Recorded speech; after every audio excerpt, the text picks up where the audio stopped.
A bloodied noble experiences a horrific execution in a nightmare, where he is cornered by a hero. Trembling and covered in gore, the fallen man faces his final moments in utter despair and misery. The executioner positions a sharp blade against his throat while preparing to deliver the killing blow. Surrounded by the game's main heroines, the villain's fate is sealed by the protagonist's cold judgment. Blood sprays violently as the sword slices through the air, ending the life of the disgraced noble. Suddenly, 5-year-old Ryuk bolts upright in his dark bedroom, gasping for air after the vivid vision.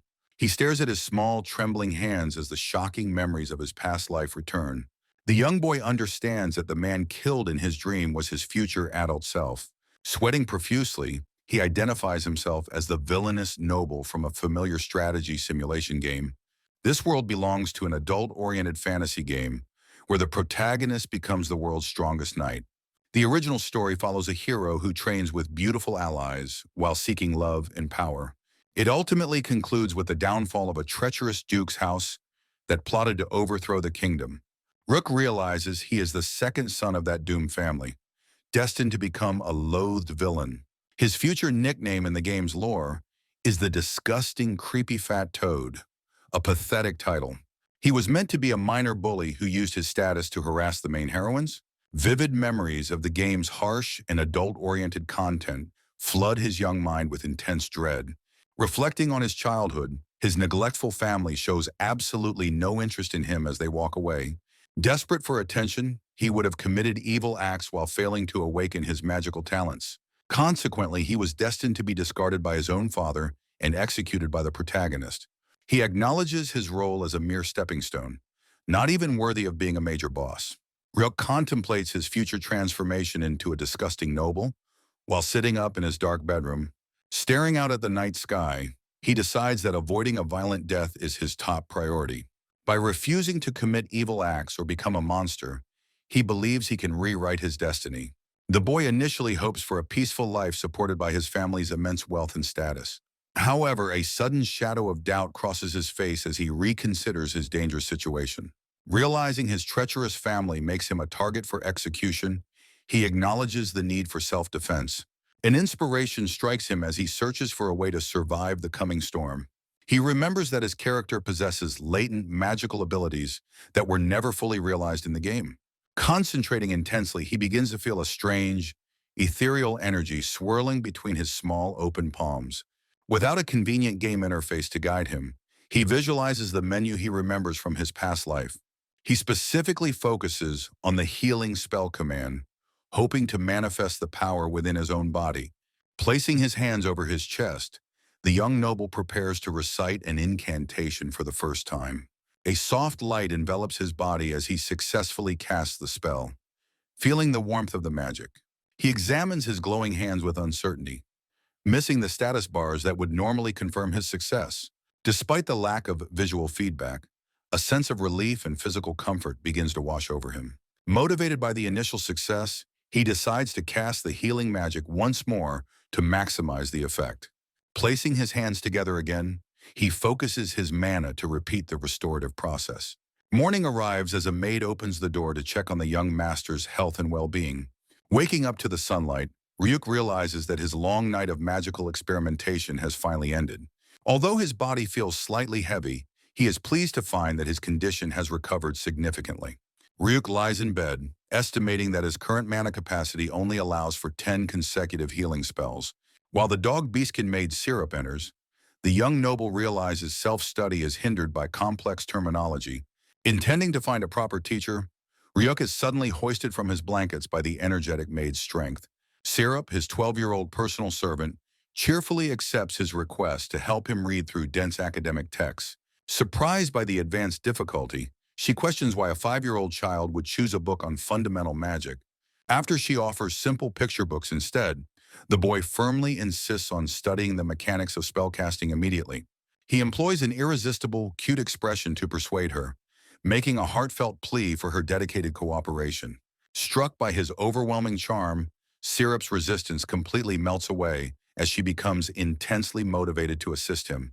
Resting his head comfortably on her lap, Ryuk begins his informal education under the maid's doting supervision. He further requests lessons in literacy and mathematics, Knowing these skills are essential for mastering high-level magical theories. Gazing up with shimmering eyes, the young master tells Syrup that she is the only person he can trust. Deeply moved by his vulnerability, the loyal maid enthusiastically vows to provide him with the best possible instruction. Driven by her canine instincts, she suggests adding physical exercise to his routine, much to the boy's dismay. Rook quickly declines the offer of vigorous training with a nervous smile while remaining nestled in her lap. The daily study sessions officially commence, with Syrup dutifully reading aloud from the challenging magic manuals provided. Struggling through the archaic language, the maid fumbles over complex terms while her young master listens intently. Despite her difficulties, he praises her efforts, causing the emotional maid to tear up from the unexpected compliment. The basic principles of magic are finally summarized, revealing the underlying mechanics of this world's supernatural forces. Rook identifies mana as transparent energy floating in the atmosphere, realizing his character's innate talent is quite substantial. He discovers that magic activates by visualizing a desired effect and channeling mana into that specific mental image. Understanding the distinction between basic and attribute magic, it is noted that nobles frequently possess specialized elemental talents, especially since the Destos family is a renowned lineage expected to manifest incredibly powerful attribute magic eventually, which gives Ryuk hope that he will one day master unique spells beyond the reach of commoners. However, the strain of studying proves too much, and he drifts into slumber. Observing his peaceful face, Syrup picks him up to return him to bed. She gently lays him down and pulls up the thick blankets. A tender moment follows as she strokes his hair while he sleeps soundly. With a determined look, the maid silently promises to guard her young master's future always. Time skips forward a full year as the sun shines brightly on the veranda. Having trained relentlessly, Ryuk's mana capacity has increased significantly, allowing him to cast many more spells daily. His progress is a stark contrast to his earlier struggles with frequent, fainting spells. Unfortunately, a mentor is still missing from the isolated villa, leaving his educational resources strictly limited for now. Alongside his magical research, the boy spends countless hours in the library planning to prevent his ugly transformation. He concludes that maintaining perfect health is his first priority. Reflecting on the game's version of himself, he lists all the physical flaws he must avoid. The first step involves introducing advanced hygiene practices, such as creating a thick soap lather. Despite the maid's confusion, Rook demonstrates how to wash gently to preserve his delicate and sensitive young skin. Syrup watches the demonstration with a perplexed expression. She reacts with extreme shock when he mentions his skin's weakness, questioning the elaborate process. The young master simply dismisses her concerns while finishing his morning routine with a soft towel. Rook and Syrup establish a strict skincare routine, washing their faces together twice every single day, utilizing a variety of expensive beauty products including high-quality soaps, toners, lotions, and essential sunscreens. While Ryuk incorporates mana training into his daily life by magically filling a bathtub with warm water, complimenting Syrup on her improved skin quality as they wash outside on the detached house balcony, focusing intently on his personal hygiene by carefully scrubbing his body with a rich, soapy lather, leading Syrup to notice that his dedication to health has finally resulted in a much stronger constitution. Turning his attention toward nutrition, Ryuk informs the head butler that he will no longer eat provided meals, remembering how the previous heavy, oily food always made him feel incredibly sick and required healing magic. He begins preparing healthy recipes from his past life, including sandwiches, fresh eggs, and nutritious salads, happily discovering that his digestion is actually quite strong when eating properly prepared and balanced meals. Maintaining his strict schedule by avoiding the urge to oversleep and rising early every morning. Taking daily walks through the surrounding forest to soak up sunlight and regulate his body's natural rhythm. Establishing a new habit of performing light calisthenics outdoors under the maid's cheerful and supportive gaze. Politely declining Syrup's enthusiastic offer to teach him even more vigorous forms of physical exercise. Asserting his absolute will to live without unnecessary strain while the maid carries him toward the bath. Prompting Syrup to look at him with a mix of curiosity and growing admiration for his lifestyle, explaining his personal philosophy of wanting to live as comfortably and healthily as he possibly can. Admitting that achieving a truly easy and healthy life actually requires a significant amount of effort, warning her that simply eating and sleeping without care would eventually cause him to become physically unsightly. while Syrup silently gazes at him, wondering how such a cute boy could ever become anything else. Rook recalls his original fate as an ugly toad and resolves to grow into a handsome young man. Lounging in the warm water, he voices his boredom with the lack of modern entertainment in this world. Suddenly, Syrup pops into the scene to ask if nobles truly get bored, receiving a candid confirmation. Reflecting on the scarcity of amusement facilities, he realizes typical hobbies are not easily accessible for a noble. Gazing at his father's distant silhouette, the boy anticipates being neglected and eventually discarded by his own family. Sitting alone in a vast field, he recognizes that his life has no predetermined path or established future. Comparing his current self to the game's grotesque version, he vows to utilize his environment for future survival. Standing amidst shimmering light, he determines to avoid any unnecessary suffering by preparing himself thoroughly starting now. He jokingly imagines a future where he is supported by a wealthy wife and lives a carefree life. Considering the alternative, he dreams of establishing a stable income source to ensure his independence, even if isolated. While planning his future, he remembers the Arashida's Royal Academy stands as a major turning point in the story. The boy recalls that the original strategy game was systematically divided into two very distinct gameplay segments. These included a serious strategy section for resolving incidents and a lighthearted academy section focused on romance. Clutching his neck in distress, he realizes his survival rate would skyrocket if he simply avoided the academy. However, a montage of the game's vibrant world and beloved characters flashes through his mind with intense nostalgia. Blushing with genuine affection, he admits that he cannot stay away because he truly loves the game's cast. Overlooking the sprawling capital city, he pledges to enjoy this fantasy world to the absolute fullest as himself. Syrup teases him about his desire for a healthy life, while playfully poking her cheek with a finger. Although she suggests swordsmanship, he dismisses the idea of moving more than absolutely necessary for his basic health. As the maid gently dries his hair, he observes her enthusiasm and appreciates her dedicated care for him. Syrup expresses deep surprise when Ryuk mentions her secret combat training while she dries his hair. Cheerful and doting, Syrup happily accepts the young master's request to handle all matters regarding future swordsmanship. After finishing her duties, the loyal maid bids him a polite goodnight before leaving the quiet bedroom. Alone in the dark, Ryuk acknowledges that exercise is vital for health, despite his persistent outward refusals. The following morning, the determined boy steps outside to begin testing a revolutionary new magical survival technique. Concentrating his mana, he summons his original non-attribute creation named Baal, a jelly-like autonomous magical entity. This unique creature is specifically designed to manipulate his physical body through exercise while he remains asleep. Understanding the complex nature of non-attribute magic requires applying basic mana manipulation in highly creative, innovative ways. Scholars classify this flexible magic into 5 distinct categories based on their specific intended use and function. Common lifestyle magic, like light or cleaning spells, can be performed easily by almost anyone in the kingdom. Physical enhancement magic temporarily boosts strength and speed, although it can often strain the target's physical durability. Specialized enchantment magic allows practitioners to imbue weapons with elemental attributes, a skill Ryuk has not mastered. Auxiliary magic grants powerful buffs or debuffs to others, growing stronger when the caster maintains a vivid image. Leveraging his anatomical knowledge from a past life, Ryuk excels at recovery magic that stimulates cellular regeneration. The 5th category is autonomous magic, which Ryuk utilizes to give his creation, Baal, its independent form. Testing the creature's responsiveness, the young noble commands the floating blob to fetch a simple glass of water.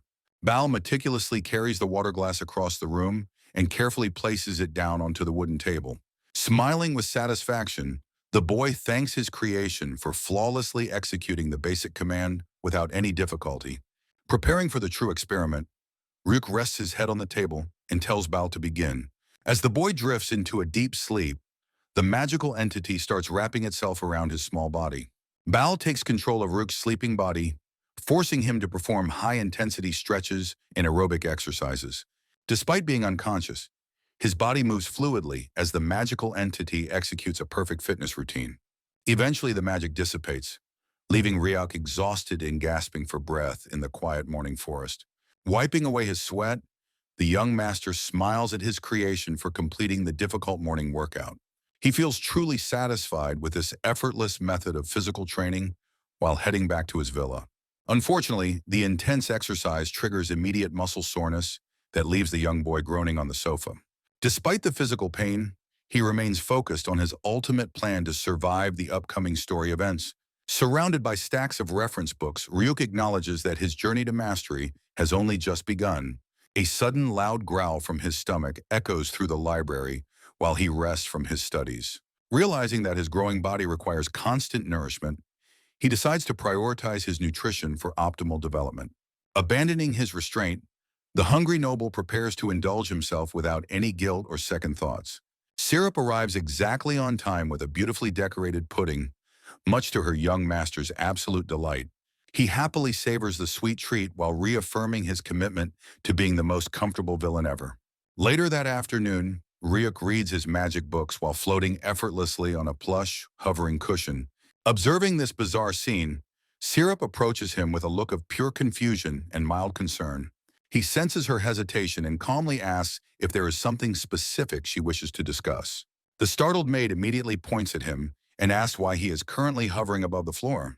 Rook explains that Bal is simply applying the same lifting principle used for carrying small household items. Noticing Syrup's blank expression, he realizes that explaining advanced magical concepts to her might be too tedious. He decides to drop the subject and playfully invites the curious maid to join him on the cushion. Syrup hesitantly accepts the invitation to join him on the floating cushion, questioning if it is truly all right. With Ryuk's mana providing a steady support, she slowly and nervously steps into the shimmering magical energy.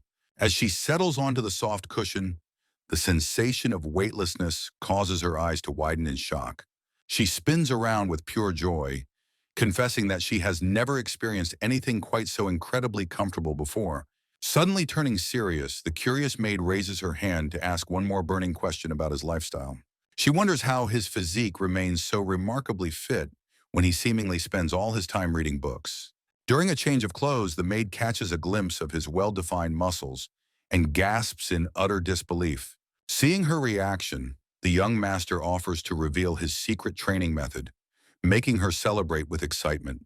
They step out into the hallway together to begin a demonstration of his advanced mana manipulation techniques. Rook explains how he gathers and condenses mana into a solid sphere before applying it to his body. Placing a hand over his heart, he prepares to activate the specialized spell that automates his physical training. His gaze sharpens with intense concentration as he channels a massive amount of energy into his small frame. Syrup watches in silence, sensing the sudden shift in the atmosphere as her young master gathers his power. A brilliant aura erupts around him, marking the start of a transformation that leaves the maid completely speechless. By utilizing the evolved capabilities of his creation, Bao, he can effectively program complex movements into his muscles. He begins a series of blindingly fast martial arts strikes, moving with the precision of a seasoned combat master. Delivering a high kick with flawless form, he proves that his magical theory translates perfectly into physical prowess. Syrup screams in confusion, reminding him that he previously claimed to hate moving more than absolutely necessary. Ignoring her outbursts, the boy continues his high-speed routine, while the maid struggles to process the incredible sight. He finishes the demonstration with a powerful forward punch, demonstrating the lethal efficiency of his unique automated training. Rick stands calmly as the magical aura fades, successfully concluding the high-speed physical demonstration. Breathing out slowly, he looks slightly flushed from the sudden burst of intense magical and physical activity. Turning back toward his maid, the young master casually asked for her honest opinion on his performance. Syrup reacts with overwhelming excitement, her face glowing as she shouts that his display was absolutely incredible. She rushes toward him while praising his immense effort, though Ryuk clarifies that it wasn't exactly hard work. The Beastkin maid's tail wags furiously as she claims his movements have reached the realm of a true master. He explains his original magic called Trace, showing how Bal integrates directly with his nervous system and muscles. Detailing the process, he describes how Bal retrieves deeply buried memories directly from his brain to guide movements. This allows him to replicate complex martial arts from his past life's favorite video games and action movies. Ryuk stands confidently, declaring that this combination of knowledge and magic created a completely unique fighting style.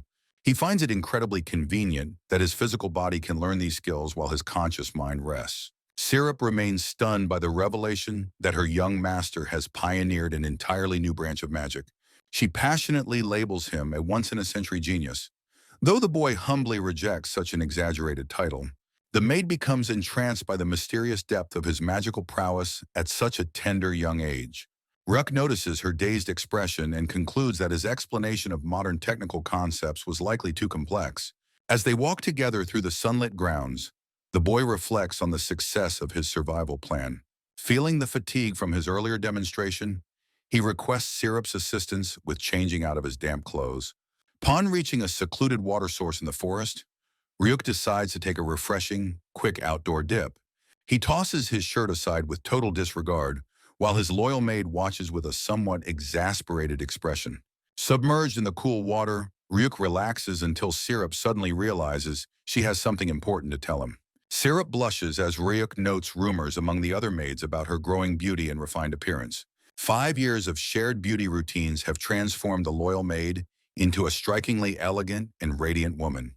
Her constant swordsmanship practice adds a dignified and sharp edge to her newfound sophisticated and graceful charm. Calling out to her in the garden, Ryuk receives an immediate and enthusiastic response from his devoted servant.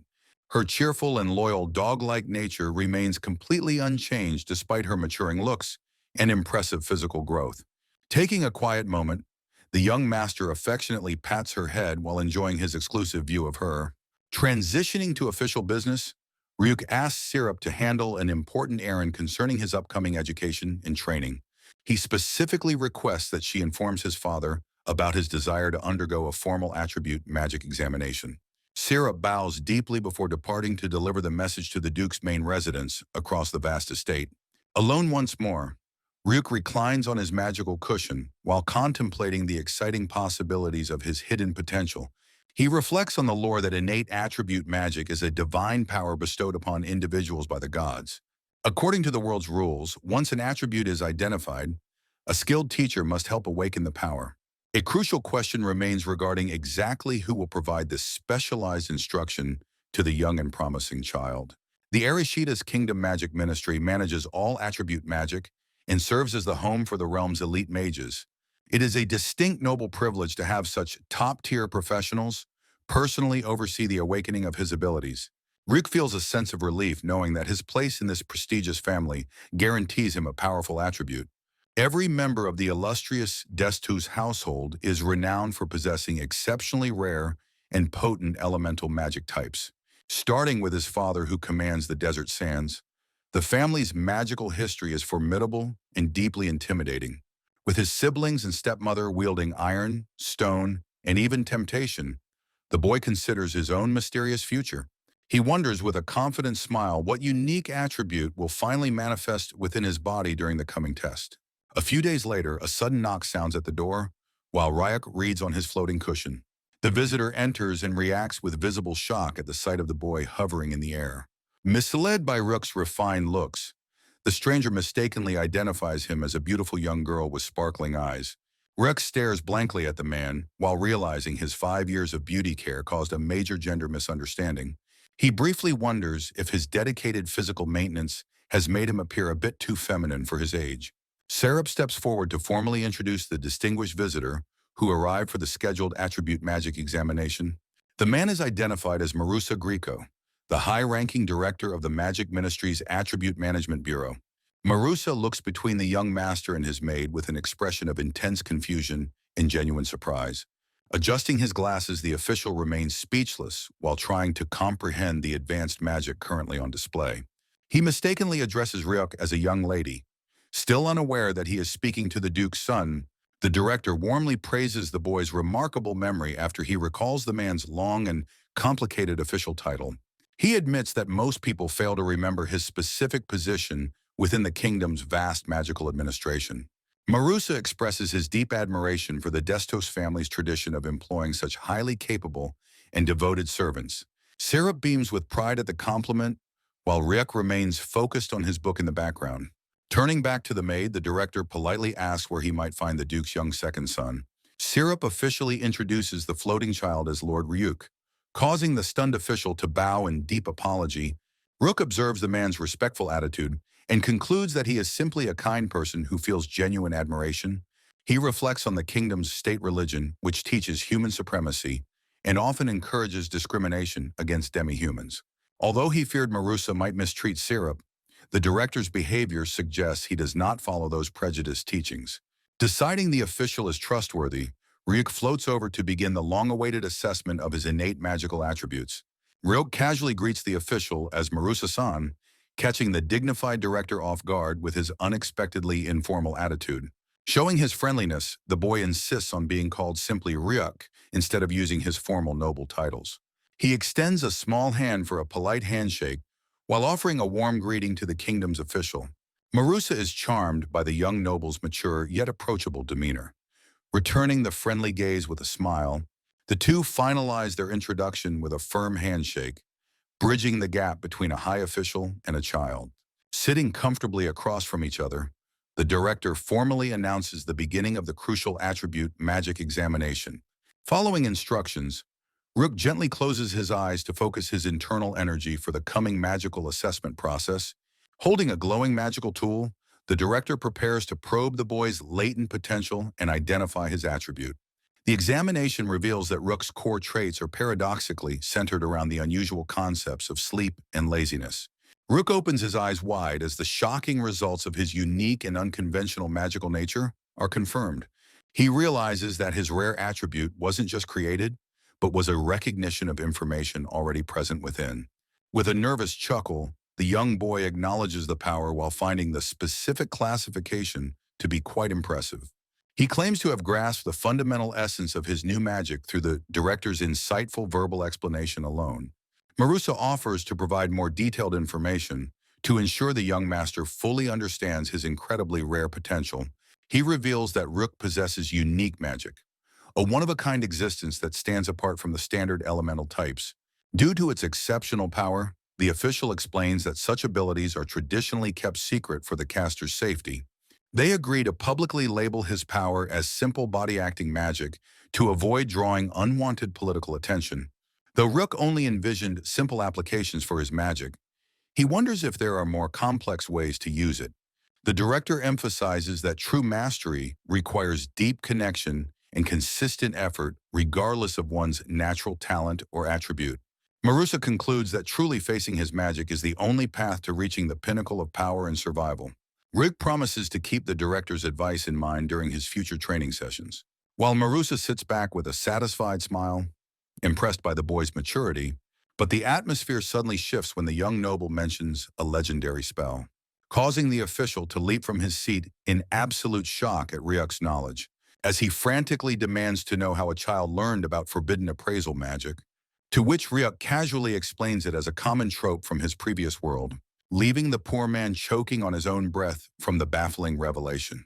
Until Syrup intervenes to offer some soothing tea and restore order to the room, allowing the group to settle into a much-needed and peaceful tea time together, and Marusa finally relaxes after taking a sip of the exquisitely flavored brew, hearing that the special blend is actually an original recipe designed for health, which further astounds him when he learns Ryuk developed the product himself, leading the boy to offer some leaves in exchange for keeping secrets, to which the grateful official bows his head in sincere and humble appreciation, explaining that rare magic classifications are typically hidden from the public eye, while Ryuk reclines peacefully on his cushion, feeling secure in his new alliance, until Marusa's intellectual curiosity suddenly flares up once again with intense vigor, as he leans in to ask for the technical details of the floating furniture, prompting the director to quickly apologize for his overwhelming and sudden outburst. Yet the young master just smiles brightly and grants him permission to proceed. Rek promises to keep the director's advice in mind as they conclude their formal magic attribute examination. Marusa settles back with a look of pure satisfaction, clearly impressed by the young noble's remarkable maturity. The atmosphere shifts slightly as the director admits he was genuinely taken aback by the boy's vast knowledge. His heart races with shock when Ryuk casually mentions the existence of top secret and rare appraisal magic.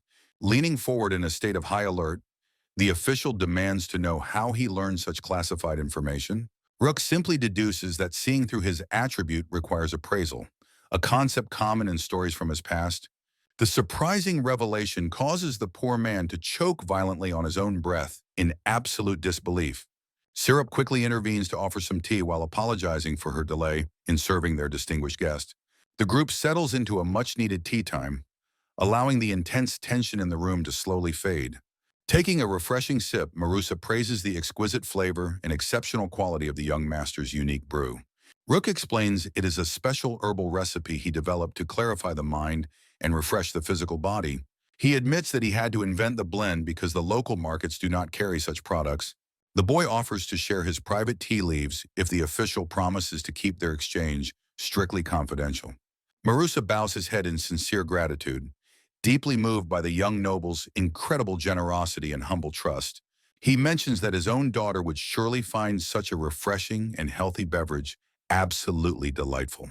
Rook listens with interest as the man describes his child who is exactly the same age and loves magic. A technical diagram illustrates the fundamental concepts of fire magic, showing the progression from ignition to projectile attacks. Ryuk contemplates his own rare sleep attribute, which consists of 3 highly specialized spells for his lazy lifestyle. His first ability allows him to induce immediate slumber through touch, with its power depending on the target's resistance.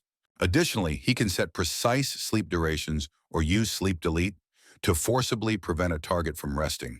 Magic can be countered by specific resistances or interference spells, necessitating a strategic approach to any magical combat. Since sleep magic often works before the target realizes they are being attacked, it is exceptionally difficult to defend. Rook realizes with a smirk that his unique abilities essentially give him an unfair advantage in this new world. He visualizes a long-range projectile version of his spell to incapacitate opponents from a very safe distance. The boy mischievously imagines using his powers to sleep through classes and even cheat on his future exams. Lying across his cushion, he realizes he has finally run out of magical experiments to conduct for now. On the following morning, Ryuk steps out onto the veranda while realizing that he never has enough time. He spends his morning sessions delegating his physical exercise to Bao to ensure his body remains perfectly fit. This automated routine allows him to stay mentally refreshed and fully concentrate on his increasingly complex magic experiments. A sudden pang of hunger interrupts his thoughts, making him realize that it is already time for lunch. He stretches out his limbs, deciding to head back inside to find something delicious and healthy to eat. Syrup cheerfully presents a beautifully made pudding, providing her master with the perfect midday nutritional treat. He savors the sweet dish, fully enjoying the fruits of his decision to live a comfortable, noble life. Returning to his research, the boy floats in midair while absorbed in another dense and ancient magical tome. Syrup looks on with a complicated expression, seemingly wanting to say something to her levitating young master. Rook looks up from his book with a calm expression, acknowledging his maid's unwavering presence and dedicated care. He hovers high off the ground, showcasing the impressive strength and stability of his original non-attribute gravity spell. Simple diagrams compare the basic lifting of a glass to the far more complex task of levitating oneself. The boy shifts the conversation and playfully invites his blushing maid to sit on the floating cushion. He wonders if he will simply die alone without ever meeting the other characters from the original game. Ryuk notices a mysterious presence while drying off after his training session in the woods. A small, trembling girl hides within the dense foliage, clearly lost and frightened by her surroundings. Approaching the rustling bushes, the young noble asks if someone is there while keeping his distance. Finding the intruder, Ryuk is surprised to see a young noble girl cowering behind the trees. The girl gazes at the half-naked boy in total shock, her face turning bright red. Overwhelmed by the encounter, she becomes dizzy and stammers incoherently while covering her blushing face. Ryuk wonders if she is a guest from his sister's tea party held for politics. After he introduces himself politely, the young girl reacts with sudden and intense awe. Surprisingly, she performs a formal prostration while identifying herself as 12-year-old Karen C. Caribbean. Amused by her dramatic behavior, the young master smiles and remarks that Karen is interesting. Karen is immediately smitten by his charm, her eyes turning into hearts from pure infatuation. Crouching down to her level, Ryuk asks if she possesses the ability to use magic. She enthusiastically confirms her abilities while Ryuk admits his own fascination with all magical forms. Hoping for a demonstration, the boy asks if she would kindly show her specific attribute. The girl happily agrees to his request with a bright and eager smile. Karen reaches into her attire to retrieve a special item for her magical performance. She produces a shiny heart-shaped container that glimmers under the bright afternoon sunlight. Rook mistakes the pouch for magic before Karen clarifies it is merely a market item. While instructing the boy to dress himself, she prepares to unveil her power from the pouch. Karen suddenly brandishes a sharp blade to reveal her lethal magic attribute.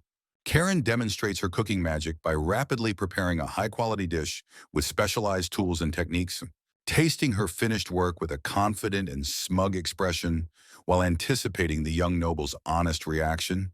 A bowl of fragrant moon rabbit herb soup is served, looking far more appetizing than any ordinary meal. Ruck takes his first spoonful and is instantly mesmerized by the deep and complex layers of magical flavor. The sheer deliciousness causes him to lose focus and start levitating in a state of pure culinary ecstasy. Exclaiming it's the best meal across two lives, he realizes Karen possesses a truly extraordinary and rare talent. A sudden spark of energy hits his mind as he experiences the powerful mental clarity the soup provides. Staring at his empty plate in disbelief, he cannot comprehend how such a perfect dish vanished so quickly. Rook feels a literal physical buff surging through his entire being, confirming the hidden potential of her magic.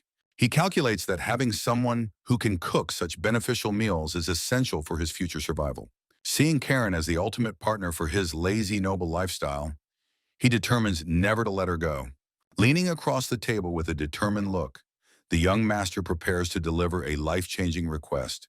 Rook asks Karen to cook for him every single day once they reach adulthood, surprising her with the offer.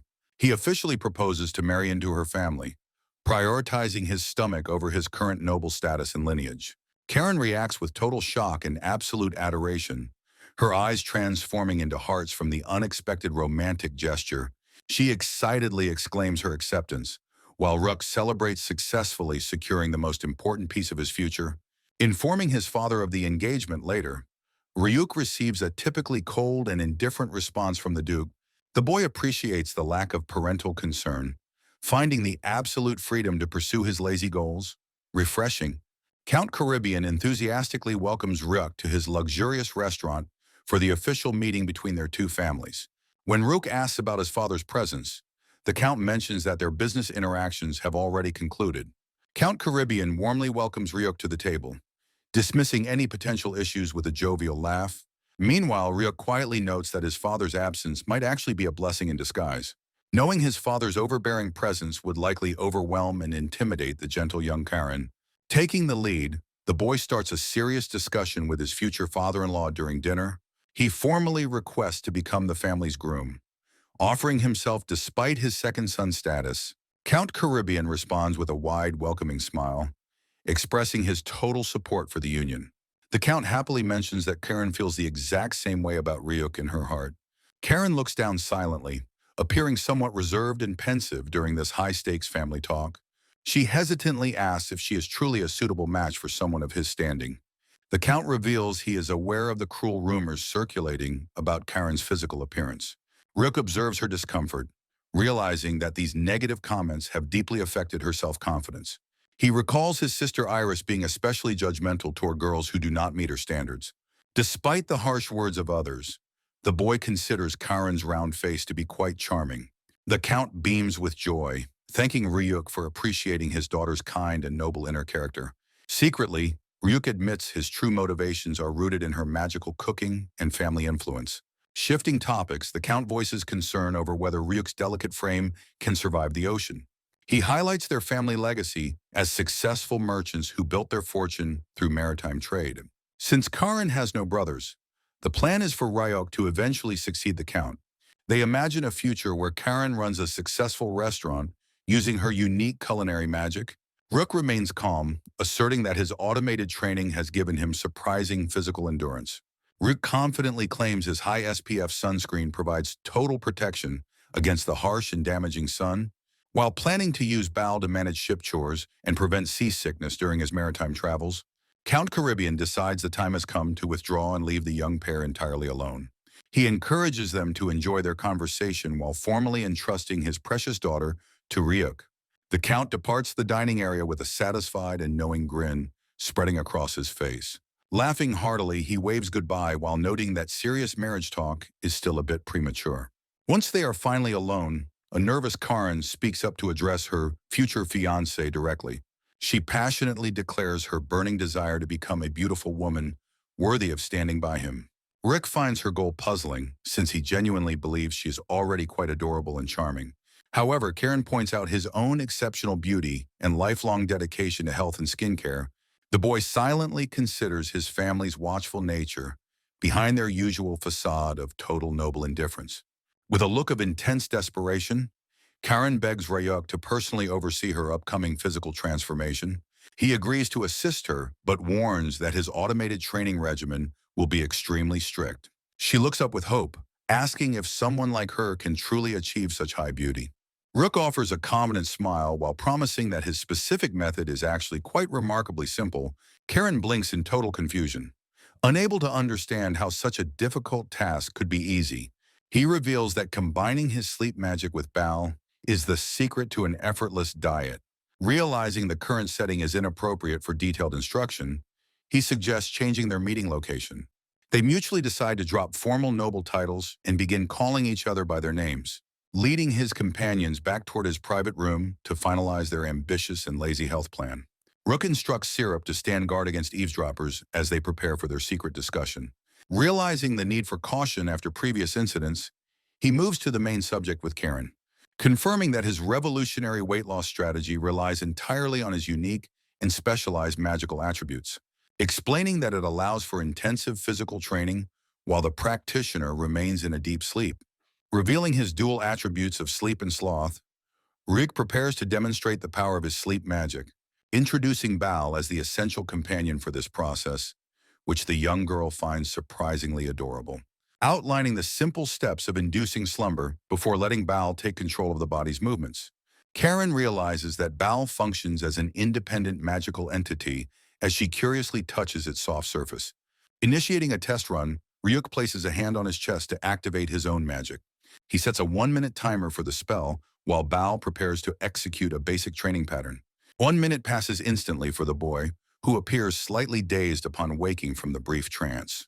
Karen exclaims in absolute amazement after witnessing the incredible and fluid movements performed during his slumber. Rook wipes his brow, admitting he has no conscious memory of the physical exertion he just endured.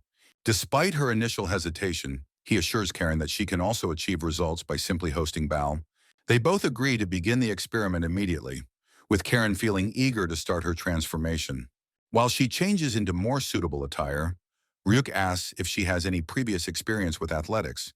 Karen sadly confesses her lack of athletic skill while looking down with a discouraged expression, but she quickly flexes her arm to show off her natural physical strength and high spirit. Deciding on a gentle start, Ryuk suggests light exercises to help her body acclimate to the magic. An hour flies by in the quiet room until the session concludes with a cheerful morning greeting. Ryuk stands over Karen, who lies exhausted on the sofa after her first magically guided workout session. She pants heavily with a flushed face while her small body trembles from the intense physical exertion. Sitting up slowly, the young girl confesses that she feels incredibly tired, yet oddly refreshed and happy. She grimaces while rubbing her sore muscles, admitting that her entire body aches and she can barely move. The boy promptly uses his specialized recovery magic to soothe her pain while suggesting a lighter training routine. Despite the physical toll, Karen shows her unwavering resolve by promising to do her absolute best for him. Transitioning from physical training to their next phase, Ryuk announces that they will now focus on beauty care. He produces a thick, rich soap lather and explains that bubbles are the key to lifting away impurities. While Karen observes the foam curiously, Ryuk warns her that excessive rubbing will only damage her delicate skin. Following his instructions carefully, she rinses her face with lukewarm water to maintain its natural moisture balance. Gently patting her skin dry with a soft towel, Ryuk reminds her to never rub her face harshly again. He then presents a variety of high-quality toners and lotions while praising her quick understanding of the process. Moving on to the final part of their plan, the boy uses a whiteboard to lecture on nutrition. Karen claps her hands excitedly as she realizes that even diet food can be made delicious with magic. She becomes deeply immersed in the challenge of developing healthy recipes that support both beauty and physical health. The pair starts with simple dishes like steamed chicken salads and specialized soy-based meals to optimize her diet. As Karan incorporates his various suggestions, the number of healthy and innovative recipes begins to grow rapidly. They prepare Japanese-style favorites including miso soup and tofu hamburgers to satisfy Ryuk's specific past life cravings. Tasting the results with a blissful expression, the boy feels immense joy at experiencing familiar flavors once again. However, he eventually notes with a smile that Karen has prepared an overwhelming and massive mountain of food. Karen worries about the excess food she prepared, but Ryuk warns her that even healthy food is bad in excess. Sip of tea in hand, the young noble suggests donating the surplus meals to local orphanages to avoid waste. Karen's eyes sparkle with excitement at the prospect of helping others, while simultaneously conducting her culinary research. Ryuk looks slightly apprehensive as Karen enthusiastically labels this plan a perfect mutual benefit for everyone involved. Dressed simply, the noble girl begins her charitable work, happily serving large pots of nutritious soup to orphans. She credits Ryuk for the brilliant idea while the boy himself appears overwhelmed by the sudden social obligation. As their carriage rattles through the town, Ryuk internally groans about wanting to return to his lazy lifestyle. Arriving at a rundown facility, the group prepares to unload supplies while the boy maintains his stoic demeanor. Stepping onto the dirty floorboards, he carefully avoids a mouse while critiquing the orphanage's poor sanitary conditions. A crowd of joyous children rush toward the balcony, loudly cheering for their kind benefactress, Lady Karen. The atmosphere turns somber when Karen points out a young boy who remains unconscious and unable to wake. Ryuk learns that the church charges exorbitant fees for healing magic, leaving the poor children without any medical aid. Deciding to intervene, the young master examines the sick child despite Karen's visible surprise and concern. He moves swiftly toward the darkened room where the suffering boy lies as they prepare for treatment. Syrup swings the window open to improve the air quality, while Ryuk notes the room is unfit for recovery. Inspecting the patient closely, he hears the rattling noise in the boy's lungs and suspects severe pneumonia. Activating his high-level restoration spell, a brilliant light radiates from his hands to heal the child's respiratory system.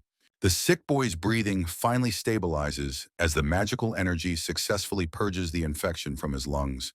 Tears of relief stream down Karen's face while Ryuk confirms that the immediate danger has passed. Karen asks about the cost of the treatment, but the boy simply refuses any form of payment. Ryuk explains to the orphans that he performed the healing as a magical experiment. Refusing any payment, leaving the room while noting he gained valuable data, he suggests he owes them gratitude instead. Meanwhile, the young caretaker stares after him with a face full of overwhelming emotion and profound realization. As she bows deeply, Ryuk silently reflects that such a bright child deserves a much better environment. Returning to his villa, he calls for Syrup, who responds with her typical and unwavering servant loyalty. The maid smiles while noting that the Duke's massive fortune can easily support their various charitable endeavors. Shortly after, they visit the director's office to discuss the orphanage's future and necessary facility improvements. Dropping a heavy bag of 50 gold coins, Ryuk asks if this covers hygiene and education costs. The director stammers in shock, but the boy insists that overthinking is troublesome and refusal is impossible. Recognizing his authority, the man bows deeply to Lord Destos while accepting the life-changing noble donation. Rook smiles as he realizes the orphanage provides a perfect environment to continue testing his recovery spells. 3 years pass quickly, and the now 14-year-old noble lives a comfortable and increasingly fulfilling life. His structured days are filled with Syrup's care, Karen's cooking, and Bal's automated physical training sessions. Consequently, the boy successfully balances his desire for comfort with his need for physical and magical development. Karen's vibrant influence brings a sense of joy and warmth to his otherwise isolated and quiet existence. Unfortunately, these peaceful and seemingly unchanging days are suddenly destined to come to a definitive end. As Karen prepares to move into the academy dormitories for the upcoming and busy spring semester, Rook hopes to maximize their remaining time together before their inevitable and rapidly approaching separation. Sitting alone on his cushion, he feels the heavy silence of the room when Karen fails to arrive. Realizing that something must be delaying her, he finally determines that he must go search for her. In the main house, Ryuk unexpectedly runs into his 19-year-old older brother, Testa, wandering the halls at this hour. They pass one another with characteristic noble indifference, though Ryuk notes they have nearly reached the same physical height. Casting aside his brother's cold presence, the boy refocuses his entire attention on finding his missing fiancée, Karen. He approaches a quiet gazebo hidden within the estate's garden, where he suspects the girl might be hiding alone. Peering inside, he finally locates the girl, though her tearful expression suggests she is facing a difficult moment. The training has paid off, revealing Karen as a stunningly beautiful young girl sitting elegantly amidst vibrant sunflowers. Her transformation through his strict diet and magical regime is a monumental success, making her a widely renowned beauty. Interrupting an outdoor gathering, Ryuk politely addresses his formidable older sister Iris, who is currently hosting a tea party. Iris greets him with a sharp, mysterious smile that suggests she has been waiting for this very confrontation. At 12 years old, Iris exudes an aura of pure elegance while questioning her brother's sudden and uninvited appearance. Without hesitation, Ryuk asks for permission to take Karen away. Completely disregarding the heavy social pressure in the air, Iris grows visibly annoyed, accusing him of trying to sabotage her carefully orchestrated tea party for the local nobility. Boldly standing his ground, the young master declares he has simply come to rescue his kidnapped princess from her. The unexpected romantic declaration causes the usually composed Iris to blush furiously as her brother stares her down. She attempts to utilize her innate attribute of temptation, which normally forces any man to obey her every whim. Surprisingly, the magic fails to take hold as Ryuk remains completely immune to her seductive powers, leaving her stunned. Turning toward Karen, he sincerely tells her that she is far more beautiful than anyone else in the room. Ryuk firmly defends the girl against his sister's bullying behavior, signaling that the confrontation is officially over for now. With a final, authoritative word, he tells Iris that her games have gone far enough for one afternoon. While Karen stammers in a state of shock, Ryuk promises to reunite with them at the academy next year. Karen blushes with pure delight, imagining the two beautiful siblings are actually fighting over her affection. Meanwhile, Iris looks away in a huff, her pride deeply wounded by her brother's cold and dismissive attitude. Leaning in close, Ryuk bluntly remarks that his sister's beautiful face is turning quite scary from her anger. Offering a charming and radiant smile, he wishes her luck at the academy while maintaining his composed demeanor. Taking Karen's hand, the young master decides that keeping his difficult sister in a good mood is beneficial. Karen bows politely as Ryuk leads her away, leaving the stunned and frustrated Iris alone at her table. Left behind, the older sister pants with a flushed face while her mind races with conflicting and intense emotions. She secretly acknowledges that Ryuk is the only male she has ever met who possesses beauty worthy of her. With a sharp and determined sparkle in her eyes, Iris decides that she must have him for herself. Several months pass in quiet seclusion until Syrup asks her master which magical text he wishes to study. Ryuk reflects on how his outdoor excursions have ceased entirely since Karen departed for the Royal Academy. He remains perfectly content staying home while Syrup handles errands or high-end merchants visit his private villa. The director notes that Ryuk seems to have no other friends or social connections outside of their professional meetings. Suddenly feeling a rare burst of motivation, the young noble sits up and announces a sudden outing today. Despite the possibility of rain, he insists on leaving while the loyal maid dutifully prepares for the trip. Syrup beams with genuine surprise, remarking on how incredibly unusual it is for her master to seek fresh air. A grand carriage speeds through the countryside, pulled by a team of powerful horses toward a distant town. Wearing a heavy hooded cape to hide her beastkin ears, Syrup expertly handles the reins like a seasoned driver. Feeling a pang of nostalgia, Ryuk recalls his previous travels with Karen just as the carriage finally arrives. Stepping out, he marvels at how quickly they traveled because no one dares block a Duke's official carriage. Ryuk contemplates his next move as he wonders if the legendary department store will have what he needs. The Grand Maid department store appears, a famous landmark known for supplying elite items and essential hero equipment. Entering the establishment, the young master encourages his loyal maid to select any item that catches her eye. The owner, Mosky Maid, offers a respectful greeting while recognizing the high status of his noble young guest. Ryuk notes the merchant's sharp intuition, while Mosky explains that possessing accurate information is a merchant's greatest weapon. The group is promptly led into a luxurious VIP guest room to conduct their business in total privacy. An elaborate catering service arrives, providing the visitors with an assortment of high-quality tea and gourmet sweets. Moski announces that his daughter will personally handle their guidance today, prompting Ryuk to turn with piqued curiosity. 14-year-old Akari Maid makes her debut, her vibrant presence immediately lighting up the room with youthful energy. Recognizing her as a primary heroine from the original game, Ryuk formally introduces himself and his personal servant. Ikari responds with a bright smile, showing unexpected kindness towards Syrup despite the common prejudices against her kind. Relaxing on the sofa, the boy feels incredibly fortunate to encounter such a pivotal character before entering the academy. With a professional and cheerful demeanor, the merchant's daughter asks exactly what items the young master requires today. Rook requests her top recommendations for beauty and lifestyle convenience, sending Akari into a state of pure excitement. She begins a high-energy demonstration of a revolutionary magic hairdryer, proving herself to be a master salesperson. Thoroughly satisfied with the experience, the young noble smiles brightly after purchasing nearly every item in the shop. Turning his attention to Syrup, Rook asks her to name a personal gift while she hesitantly declines. He remains determined to give her something special, knowing their opportunities for shared shopping trips are quite rare. Sensing the perfect opportunity to intervene, Akari steps forward with a knowing look to suggest a specific accessory. She presents an elegant red choker with a silver lock, leaving the startled maid blushing at the stunning gift.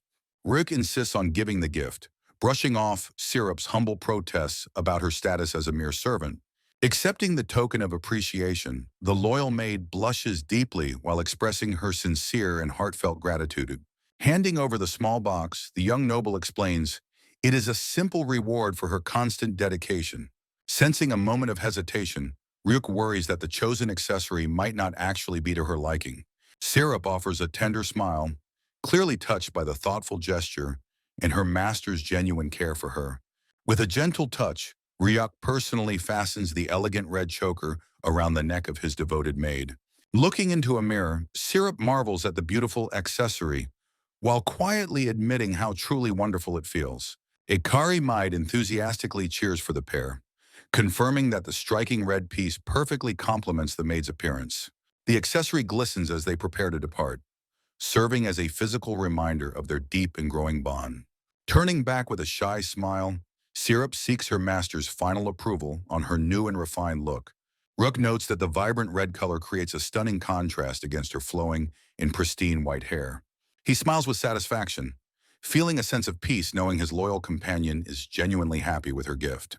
Ikari waves them off as the carriage departs, formally thanking the prestigious guests for their extremely profitable visit.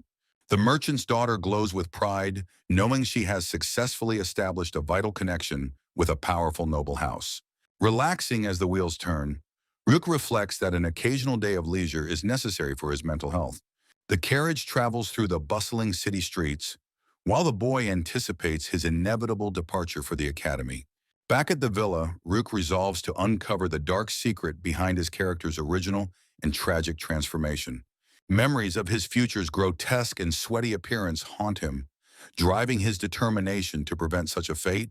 Although he finds the task incredibly bothersome, he acknowledges that he is the only one who can investigate.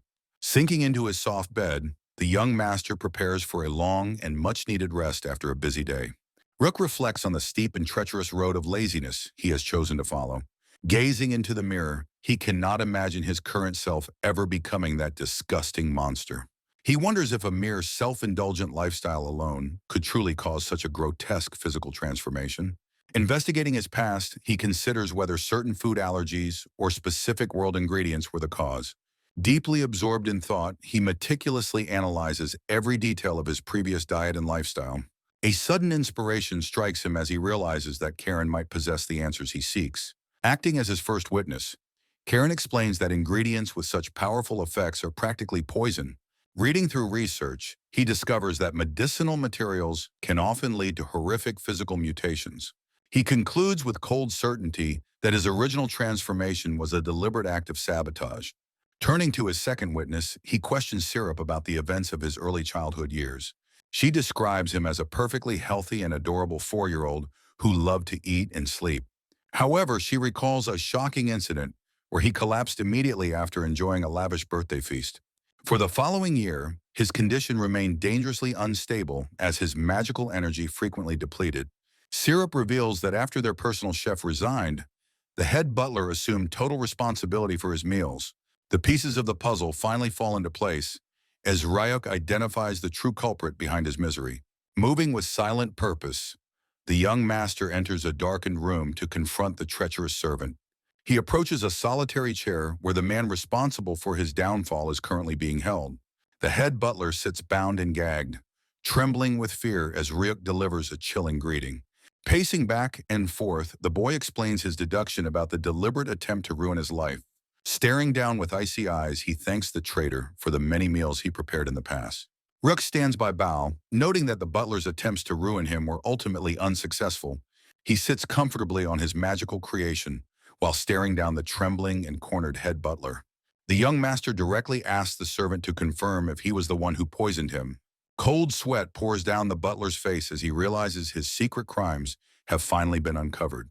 Pointing a firm finger, Ryuk demands a full confession from the man who betrayed his trust.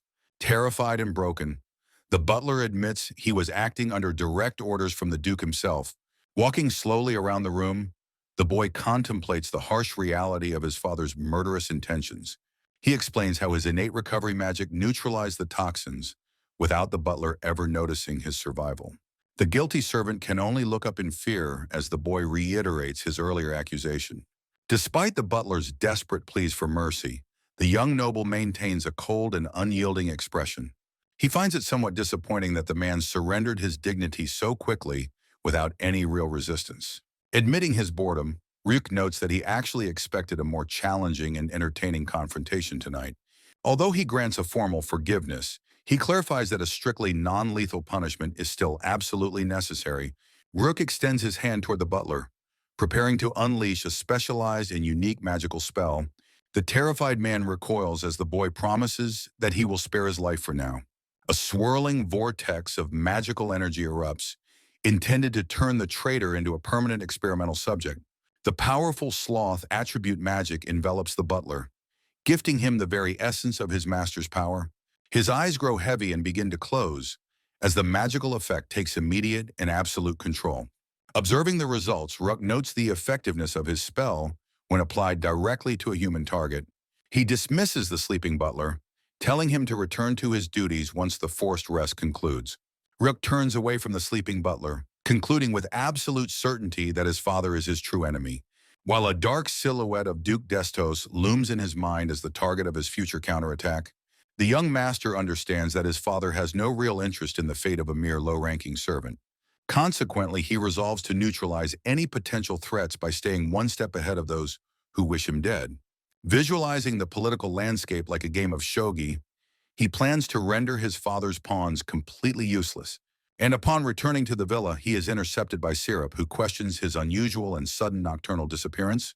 Reclining comfortably, he calls out to his loyal maid to begin a serious discussion about their upcoming future plans.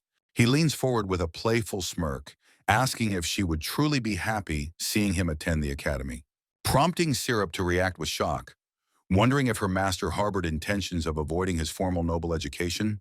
Touching her chin gently, he explains that entering the academy significantly increases his risk of being targeted for assassination.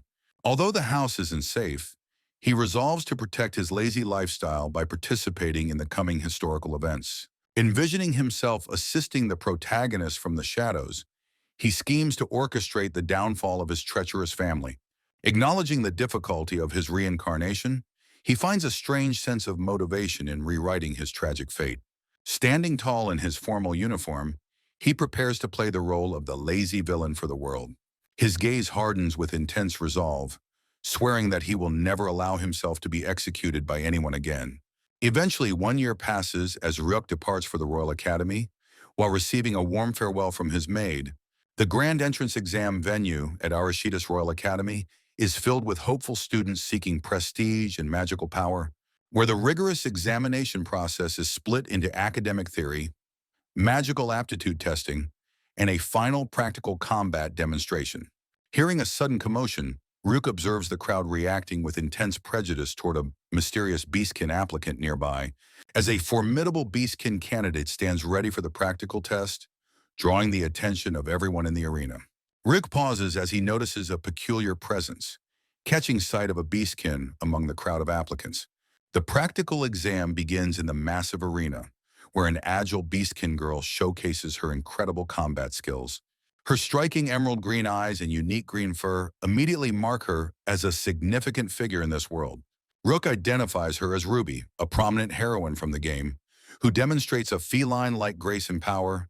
Moving with blinding speed, Ruby launches a fierce assault against her opponent using a pair of sharp daggers. The large challenger struggles to keep up with her fluid movements, finding himself overwhelmed by her relentless martial prowess. With a final decisive kick, Ruby sends the man reeling back across the stone floor of the training grounds. Spectators watch in awe as she combines natural beastkin physical abilities with highly refined and deadly fighting techniques. Rook observes the impressive display from the sidelines, noting that things are proceeding just as he expected them to. Preparing for his own demonstration, the young noble gathers non-attribute mana while complaining about the tedious nature of exams. A massive shockwave erupts during the magical aptitude test, shattering heavy rocks and leaving the evaluators completely stunned. Meanwhile, Ruby successfully concludes her match by pinning her opponent down, forcing him to admit his total defeat. The Beastkin girl smiles triumphantly, her confidence radiating as she prepares to start her new life at the academy. Rook walks through the clouds of dust he created, ready to move on to the next phase of enrollment. Sensing a strange energy, Ruby looks back over her shoulder with a curious and intrigued expression on her face. She hums a cheerful tune while departing the arena, leaving her dazed and defeated challenger sitting on the ground. Rook remains unconcerned about losing her in the crowd, knowing their paths will inevitably cross again very soon. Confident in his success, he reflects on the fact that even his original villainous self easily passed this examination. Several days later, back at the quiet villa, Syrup excitedly brings a formal letter sealed with the Academy's crest. They celebrate together as the official notice confirms Ryuk's acceptance into the prestigious Erishidas Royal Academy for next year. Sparkling stars shimmer across the horizon, marking the dawn of a new and pivotal chapter in Ryuk's life. Standing confidently in his uniform, the boy prepares for the adult strategy simulation game's grand and official opening. He reflects on his own appearance, acknowledging that he has finally achieved a look worthy of high nobility. Radiating an aura of absolute perfection, Ryuk poses while admiring the successful results of his intense physical training. Examining himself in the mirror, he recognizes that his physical transformation is truly complete and perfectly flawless. Syrup informs him that the carriage is ready, while Ryuk offers his sincere gratitude for her loyal support. The sprawling campus of Erishidas Royal Academy comes into view, a place of high status and historical significance. Groups of prestigious, noble children gather together, marking the start of their competitive and social academic journey. Talented commoners also celebrate their acceptance letters, reflecting the Academy's recent and inclusive recruitment of magical talent. Dangerous monsters roam the kingdom's outskirts, reminding everyone of the constant threats lurking within the many dungeons. Legendary mages conduct advanced research within the Academy walls, pushing the boundaries of known magical theory and practice. Two distinct purposes define the upcoming Academy segment for all students entering the prestigious and historic institution. Students focus on improving their combat statistics while simultaneously building complex romantic relationships with the various main heroines. A complex branching diagram illustrates how precise flag management and status determine the ultimate direction of the story. Rook resolves to support the protagonist from the shadows while playing the role of a nearby villainous noble. He gazes at the silhouette of his former self, determined to lead this world toward a different outcome. Watching Karen and Syrup enjoy tea together, he vows to survive the coming events for their continued happiness. Preparing to depart for the dorms, the young master assures his maid that he has everything he needs.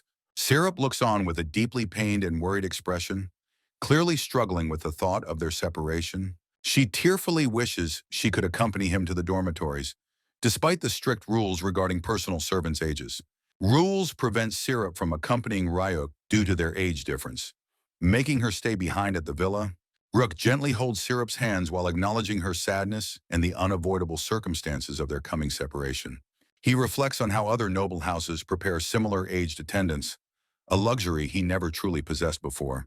Despite her deep anxiety, the young master promises to manage his daily life with his usual quiet composure. He reminds her that his own self-sufficiency and Karen's presence at the academy provide more than enough safety. Looking down with a pained expression, Syrup reveals her true desire is personally providing the care he deserves. Rook stares in absolute silence as he processes the depth of her pure and selfless emotional devotion tonight.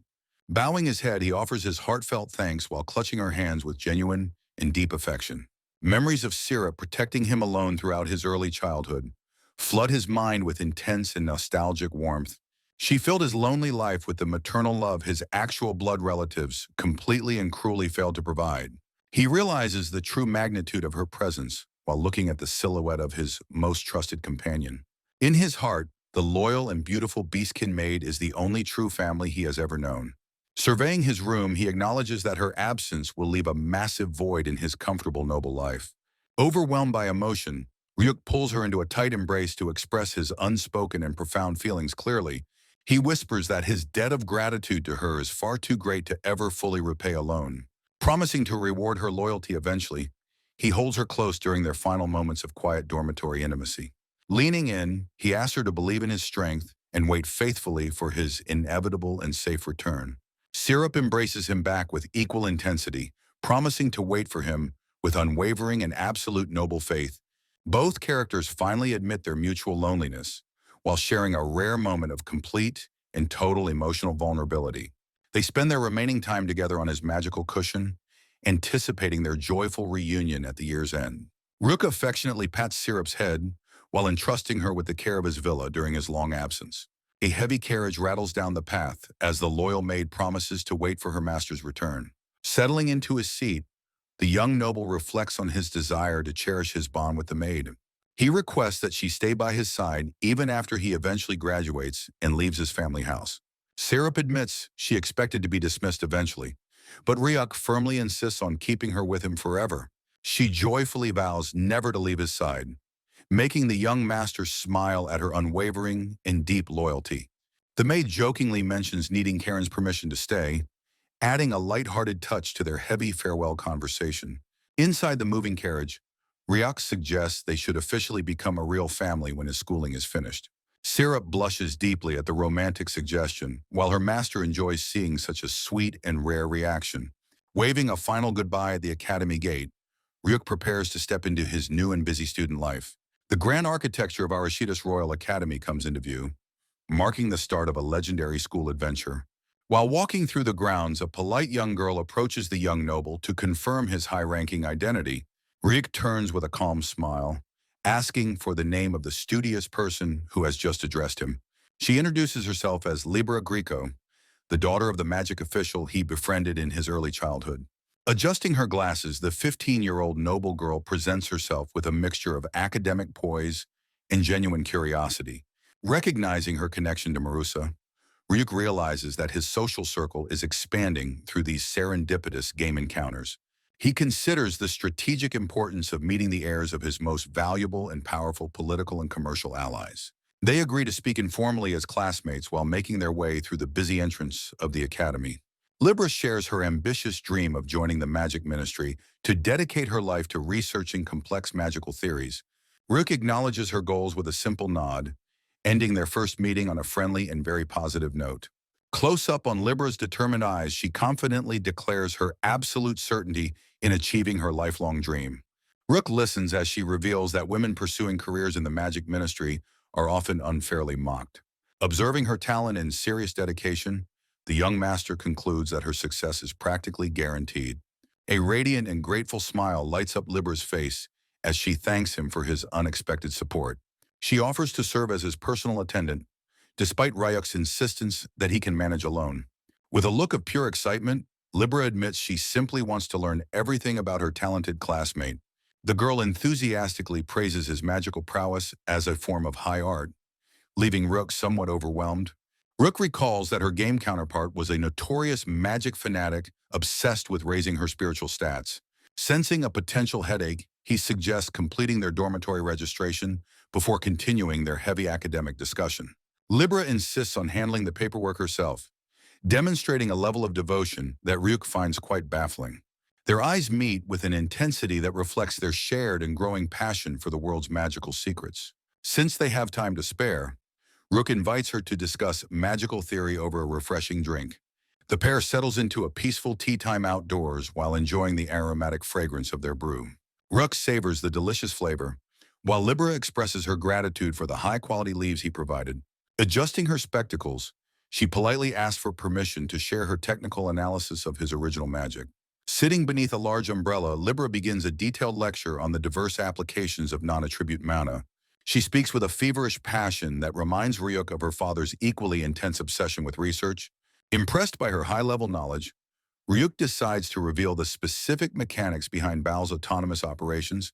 Noting the striking similarity between father and daughter, he realizes that passion for magic truly runs deep.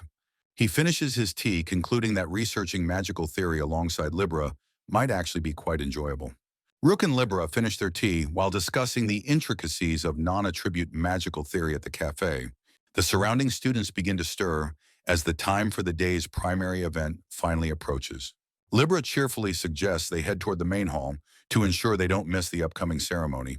A sense of anticipation fills the air as the start of the Academy's main event is announced. Entering the massive auditorium, the pair joins the crowd of freshmen for the formal entrance ceremony proceedings. Surveying the room, Ryuk spots several familiar faces from the original game scattered throughout the large audience. Suddenly, a dark and imposing silhouette catches the young noble's attention, sending a chill through the air. The expansive hall is filled to capacity with talented students ready to begin their prestigious academic journey. Ryuk's eyes sharpen as he identifies the source of a lingering and particularly intense gaze from nearby. He remains composed while observing the student sitting just a few seats away in the crowded auditorium. A young man named Dan is introduced, a serious knight apprentice with a rigid and disciplined posture. Ryuk wonders why this stranger is watching him with such obvious and unmistakable focused intent right now. Dan's face contorts with a look of pure loathing and deep-seated animosity directed squarely at the noble. Despite having never met before, Ryuk senses that this encounter is far from a simple first meeting. Libera leans in to ask if he has noticed the hostile atmosphere radiating from their fellow freshman student. The young girl follows his line of sight, questioning the identity of the boy staring so intensely. A heavy silence falls between the two groups as the political tension of the outside world enters. It is revealed that Dan serves the Marshall family, a household historically opposed to the Destos lineage. Ryuk acknowledges their inherited rivalry, realizing that political enemies are already surrounding him on his first day. Libera adds that the student sitting beside them, Linshan, is also renowned for exceptional and legendary martial skill. Linshan of the Marshall family is introduced as a skilled swordswoman who possesses the rare shield magic attribute. Libera notes that her attendant Dan wields increased magic, prompting Ryuk to admire her vast encyclopedia-like knowledge. Reflecting on the original game, Linshan was the hero's childhood friend and a central figure in the Night Route. As a relatively easy heroine to romance, she served as a backup marriage option if other routes failed. Her standard happy ending portrayed her as a loving wife and devoted mother following her military career. However, in different storylines, she appeared as a formidable enemy and eventually became Ryuk's own wife. The young noble appreciates her pure and single-minded essence, finding her character's core to be truly beautiful. Dan officially enters the academy alongside Linshan, fulfilling his role as her loyal and dedicated personal attendant. Despite his commoner origins, his lineage granted him powerful attribute magic and extensive combat training from childhood. Carrying his late father's noble ambitions, he strives to become a respected knight for the Marshall household. This drive inevitably deepens the ideological rift between the commoners and the aristocratic factions led by the Destos. Ryuk anticipates that Dan will eventually turn hostile, a prospect he finds incredibly troublesome and quite boring. The formal ceremony reaches a highlight as the top student is called forward to deliver a welcoming address. First, Princess Elena Sildiborg Arashidas gracefully steps onto the stage to represent the incoming freshman class. Although Elena is a main heroine, Ryuk finds her lengthy and traditional royal speech to be utterly exhausting. Comparing her to his sister Iris, he admits she is stunning, but remains completely unimpressed by her beauty. Furthermore, he remains faithful to his fiancée, prioritizing his precious relationships over any new romantic possibilities. As the ceremony drags on, Ryuk's boredom reaches its limit while Libra observes his growing and obvious lethargy. A sudden magical pulse startles Libra as Rook prepares a floating cushion to endure the tedious proceeding. Ignoring the formal atmosphere, he asks for permission to nap while Libra finds his extreme laziness fascinating. Rook and Libra observe the long ceremony from their seats as the first princess continues her formal address. Libra smiles warmly while promising to wake him up once the tedious royal speech finally comes to an end. Drifting into a peaceful nap, Rook appreciates having such an understanding companion who accepts his lazy, noble lifestyle. The ceremony proceeds as various officials take the stage to welcome the new students to the prestigious academy. From across the room, Dan and Linshin watch the sleeping noble with a mixture of confusion and intense curiosity. Eventually, Ryuk opens his eyes as a soft voice calls his name to signal the end of his nap. Libra informs him that the other students are already beginning to leave the massive and grand entrance hall. Noticing his magical item, Libra excitedly asks if that is the legendary floating cushion she has heard rumors about. Rook recalls Marusa's daughter being just as magic-obsessed as her father, while confirming the item's identity with a smile. He casually offers to let her experience the floating cushion whenever they have some spare time between academy classes. Libra beams with pure joy, finding his straightforward and honest attitude toward his unusual habits to be quite charming. Suddenly, she clenches her fists while lamenting the fact that they must now endure a lengthy school orientation. Taking her hand, Ryuk leads her toward the exit while Libra reacts with extreme shock at the physical contact. He pauses to ask if his behavior was unwelcome, while the young girl stammers and turns a bright red. Libra quickly explains she is just flustered because no boy has ever held her hand so boldly before. As they walk through the corridor together, they pass by Dan and Linshin, who are also heading toward orientation. Linshin glares back with a look of intense and unmistakable disapproval at the pair's display of casual intimacy. She scoffs dismissively while calling them weak, which sends the already flustered Libra into a state of panic. The young girl desperately tries to shout back an explanation, insisting that their hand-holding is entirely innocent and normal. Rook simply waves her concerns away, telling her to ignore the rude comments while they continue walking together. Rook and Libra continue their talk while the first princess delivers her formal welcoming address on the distant stage. Libra cheerfully promises to wake him once the long-winded speech concludes, making Ryuk feel quite relieved and grateful. Drifting off comfortably, the young noble takes a peaceful nap atop his signature floating cushion during the ceremony. The headmaster stands at the podium, addressing the gathered freshmen as the formal entrance proceedings drag slowly on. From a distance, Dan and Linshin observe Ryuk's blatant lack of decorum with silent and growing judgmental expressions. Suddenly, Rook's eyes snap open as the soft voice of his companion pulls him back to reality. Libra informs him that the students below are beginning their exit, signaling the end of the tedious morning session. Noticing the magical item, she excitedly asks if that is truly the rumored cushion her father spoke about. Rook recalls Libra's father, Marusa, while confirming the item's identity with a polite and charmingly small smile. He casually offers her a ride whenever they have free time, leaving the young girl momentarily stunned and flustered. Libra beams with pure joy, thanking him while her inherent curiosity about his unique magic begins to spark again. She clenches her fists with intense motivation, hoping to finish the coming orientation as quickly as humanly possible. Rook suddenly takes her hand to lead the way, causing Libra to panic at the unexpected physical contact. Noticing her extreme reaction, he pauses and asks if holding hands was perhaps a bit too forward for her. She stammers that it is simply her first time, while Ryuk playfully teases her about taking responsibility for her. As they walk through the corridors together, they spot Linshan and Dan walking just a short distance ahead. Linshan stops and glares back at them, her eyes narrowed with an expression of deep and unmistakable hostility. She scoffs at their apparent weakness before turning away, leaving Libra in a state of absolute shock and panic. The young girl shouts back a desperate protest, trying to defend their actions against the warrior's cold and sharp insult. Rook dismisses the insult and turns his attention to a floating status screen emanating from his new magical watch. Rook examines his initial status screen on the magic watch, noting his level 1 status in the Zero class. The teacher explains that the devices utilize mana detection to register and secure each student's private personal data. Observing his mastered spells, Ryuk realizes the unknown category likely refers to his unique autonomous magical creation, Bal. He swipes through the grade rankings, discovering his standing among the 300 first-year students enrolled this term. Princess Alina maintains her composed demeanor as the official rankings confirm her position as the Academy's top overall student. Meanwhile, the talented Beastkin girl Ruby secures the first-place spot in practical combat skills while Ryuk watches nearby. The scholar commoner Maril takes the lead in academics, while Lebra dominates the magic theory rankings with pride. Ryuk acknowledges Libra's success, noting his own impressive second-place ranking as they sit together in the lecture hall.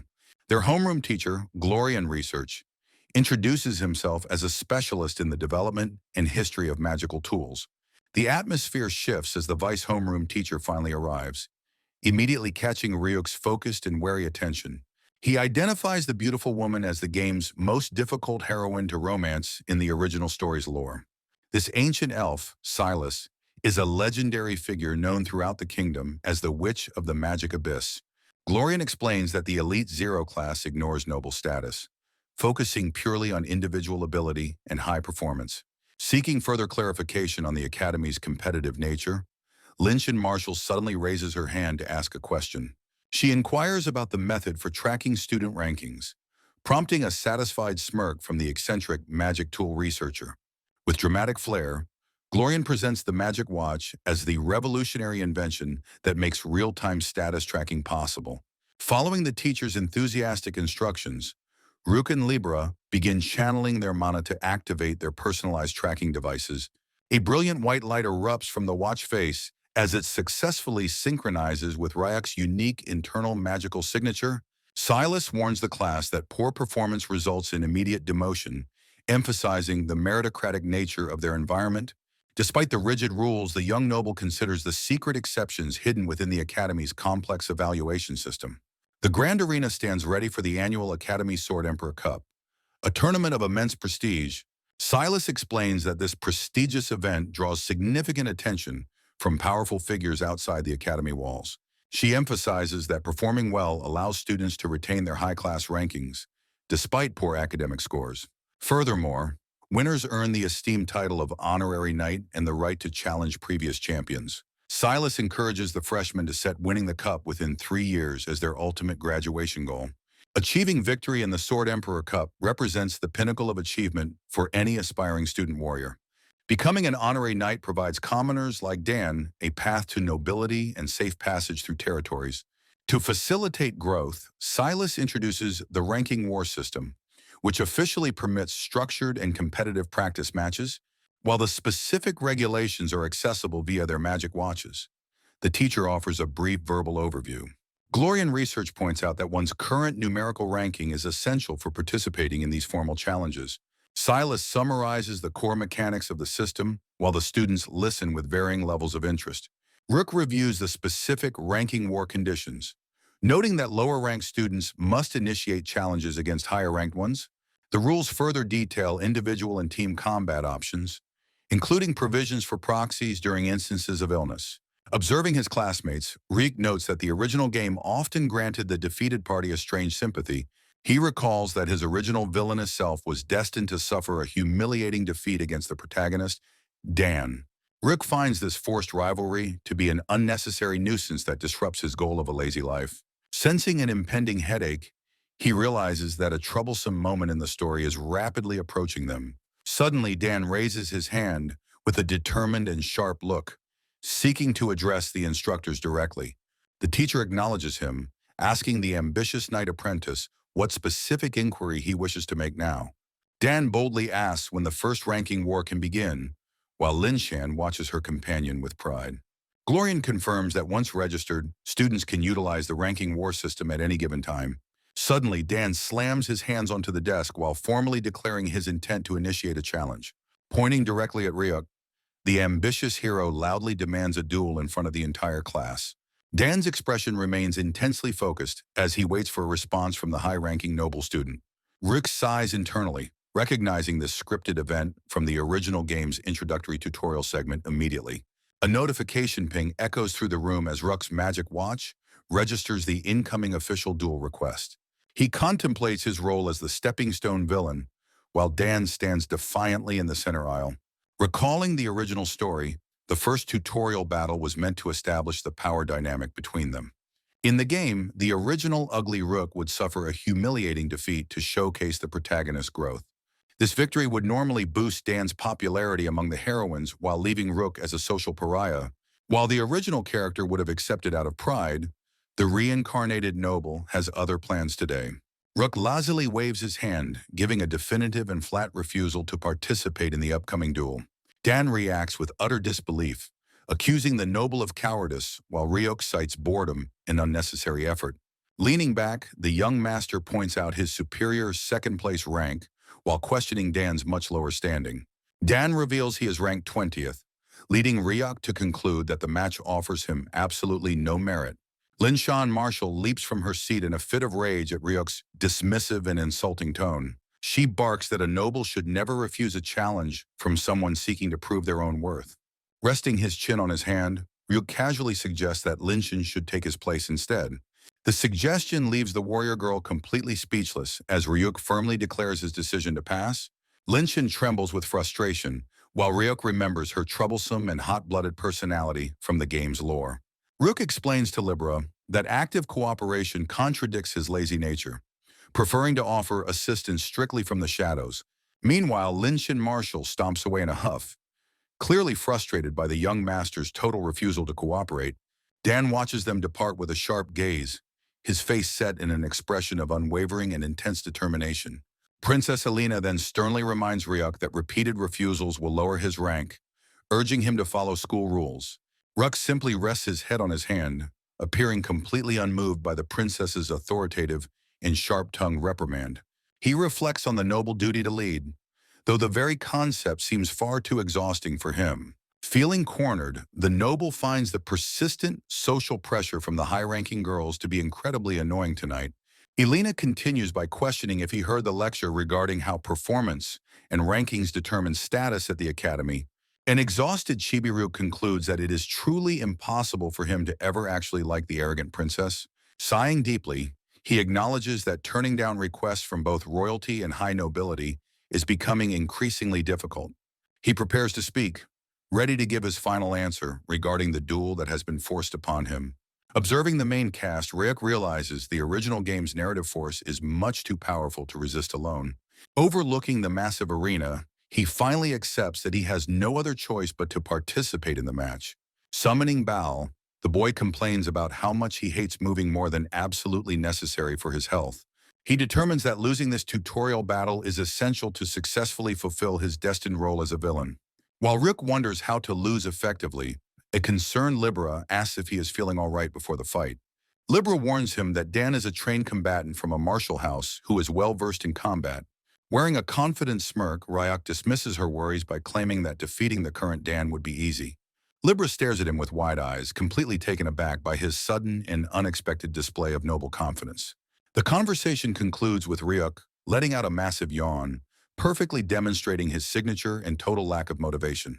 Ryuk explains to Libra his preference for helping from the shadows, maintaining his philosophy of extreme laziness.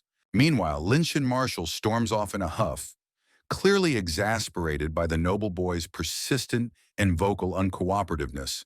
Dan remains motionless, his sharp gaze fixated on Ryuk as he prepares to settle their score through formal combat. Princess Alina intervenes, sternly lecturing Ryuk that his continued defiance will only result in a lower-class ranking. Ryuk listens with a blank expression, feeling the weight of the traditional noble expectations being forced upon him. Reflecting on his duties, he contemplates the burden of leading others when he only desires a quiet life. Elena insists that fulfilling his noble obligation is mandatory, while Ryuk internally groans about how incredibly annoying she is. The princess questions if he even paid attention to the rules regarding rank and social standing within the academy. Overwhelmed by her arrogance, a tired Chibi-Ryuk decides that he truly cannot bring himself to like her. He acknowledges that declining requests from powerful figures like princesses and dukes is becoming an impossible task tonight. Finally breaking his silence, the young master prepares to give his official answer regarding the upcoming tutorial battle. Observing Dan and Linshan's confidence, Ryuk realizes he cannot easily resist the game's original narrative script alone. Standing at the entrance of the arena, he accepts that he must participate to fulfill his villainous destiny. Summoning his magical creation Baal, the boy voices his profound distaste for physical activity, while preparing for combat. He determines that losing this initial match is necessary to maintain his role as a pathetic noble antagonist. Libra watches him approach the arena, her eyes filled with genuine concern for his well-being during the duel. She warns him about Dan's extensive training, assuming Ryuk's sedentary lifestyle will be a major disadvantage today, flashing a rare and confident smirk. Ryuk dismisses her worries by claiming Dan is currently no threat. A frustrated Dan demands to know Ryuk's current level, catching the noble off guard with the blunt question. Ryuk checks his magic watch, realizing his past knowledge of maxed game stats makes his numerical level irrelevant. Ryuk reveals he is only level 1, causing Dan to stare in absolute and stunned silence. Shock washes over Dan as he realizes the second-ranked student hasn't gained any experience through combat. He incredulously questions how a high-ranking noble could reach such a position without ever slaying a monster. Dan clenches his fist in frustration while trying to comprehend Ryuk's lack of traditional martial experience. The official formalizes the challenge between the underdog Dan and the superior noble Ryuk Hugelo Destos. Both combatants step into the center of the arena following the instructor's command to begin the match. Looking bored, Ryuk suggests they should at least make the fight interesting while maintaining his lazy posture. Dan draws his blade with intense focus, determined to prove the gap between their levels is meaningful. The crowd watches in anticipation as the first official campus ranking war of the year finally begins. Glorian signals the start of the duel, and the atmosphere in the arena immediately turns sharp and deadly. Dan immediately lunges forward with a powerful strike, while Ryuk remains motionless and observes his opponent. Raising a hand, Ryuk calmly commands his creation ball to subdue the challenger within a single minute. The young noble effortlessly avoids a vertical slash, while instructing Bao to avoid causing any permanent injuries. A flurry of blade strikes fills the air, yet Ryuk moves with an unnatural and fluid grace. Dan's eyes widen in total confusion as his sword fails to find its mark against the noble. Wearing a faint smirk, Ryuk watches his opponent's desperate struggle while waiting for the perfect counterattacking opportunity. With a sudden flick of his wrist, Ryuk manipulates invisible magical threads to ensnare his aggressive challenger. The powerful knight apprentice is hoisted into the air, struggling helplessly against the overwhelming and unseen magic. Dan attempts to break free from the constraints, but his movements are completely restricted by Ryuk's control. Delivered with pinpoint accuracy, a powerful kick sends Dan's sword spinning away as the duel concludes.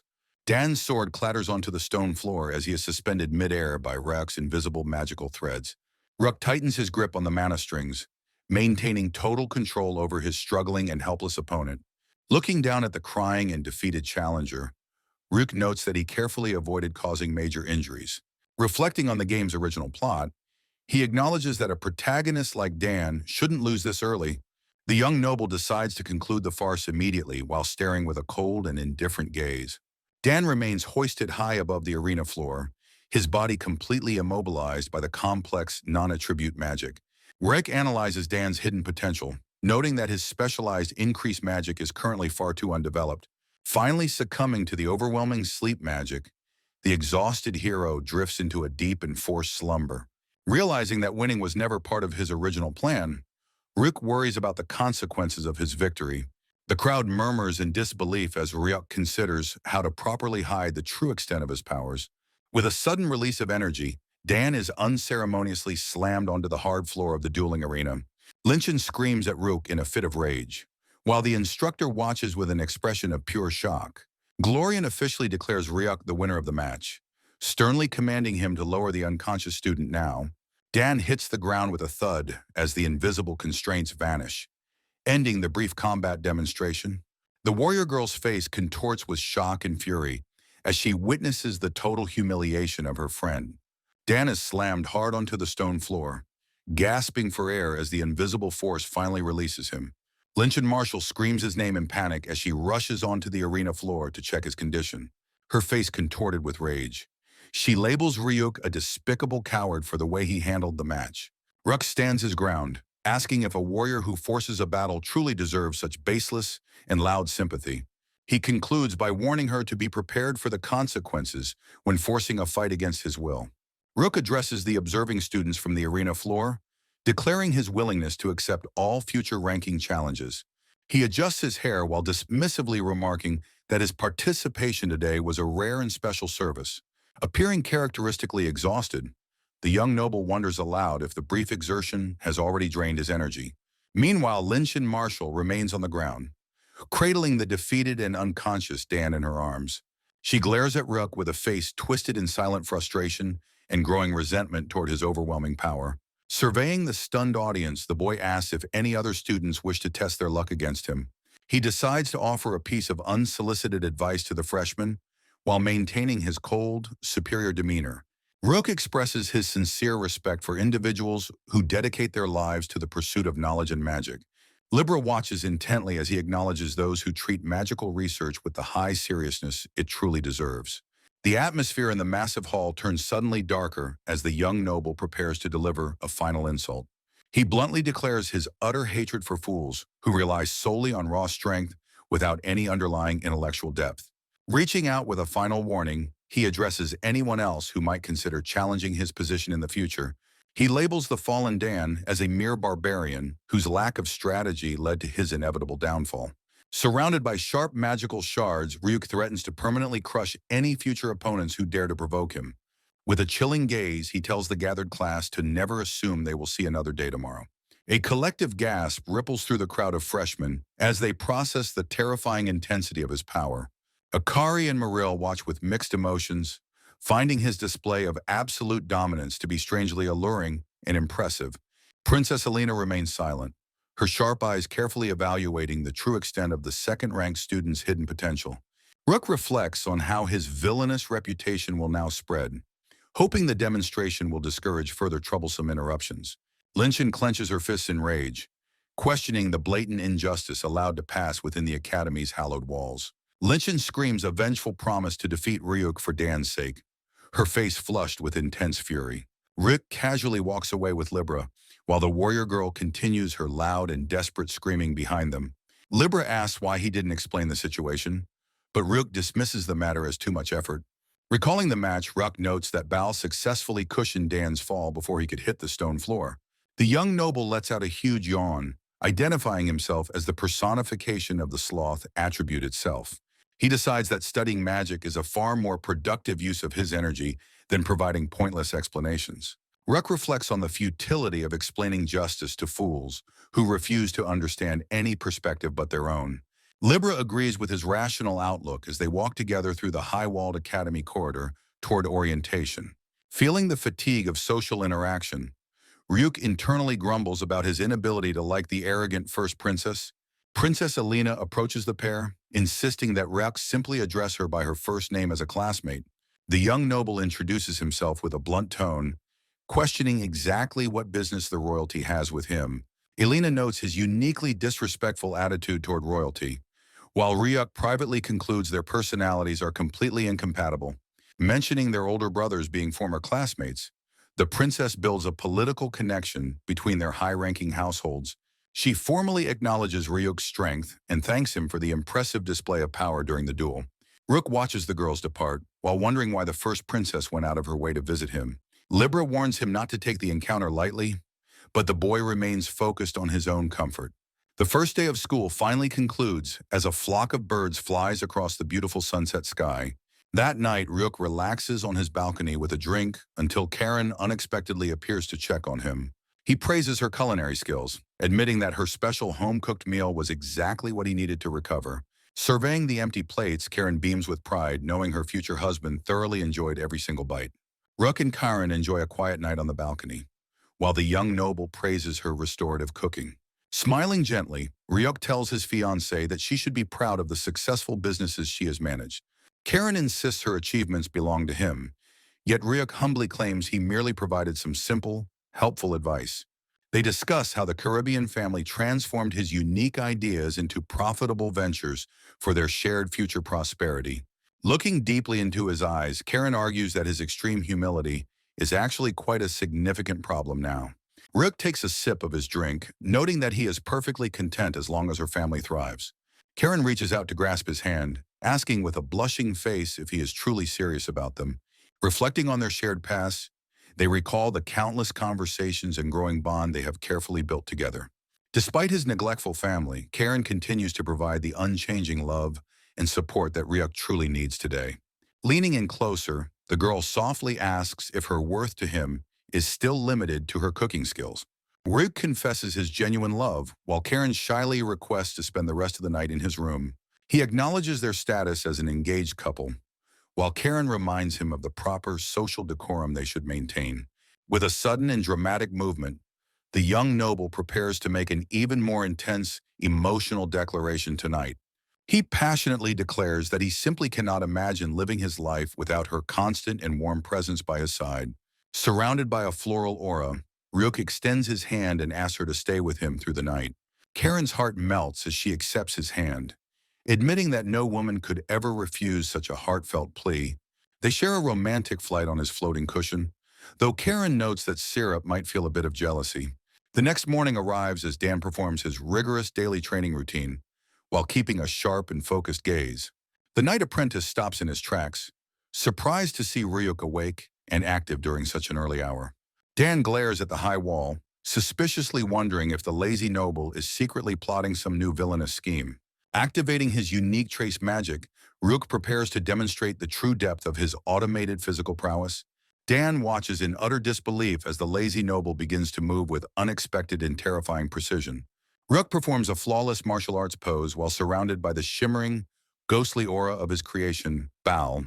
His movements are a perfect montage of lethal strikes and defensive maneuvers executed without a single wasted motion. Observing the display, a battered Dan acknowledges the sheer beauty and refinement hidden within his opponent's unconventional style.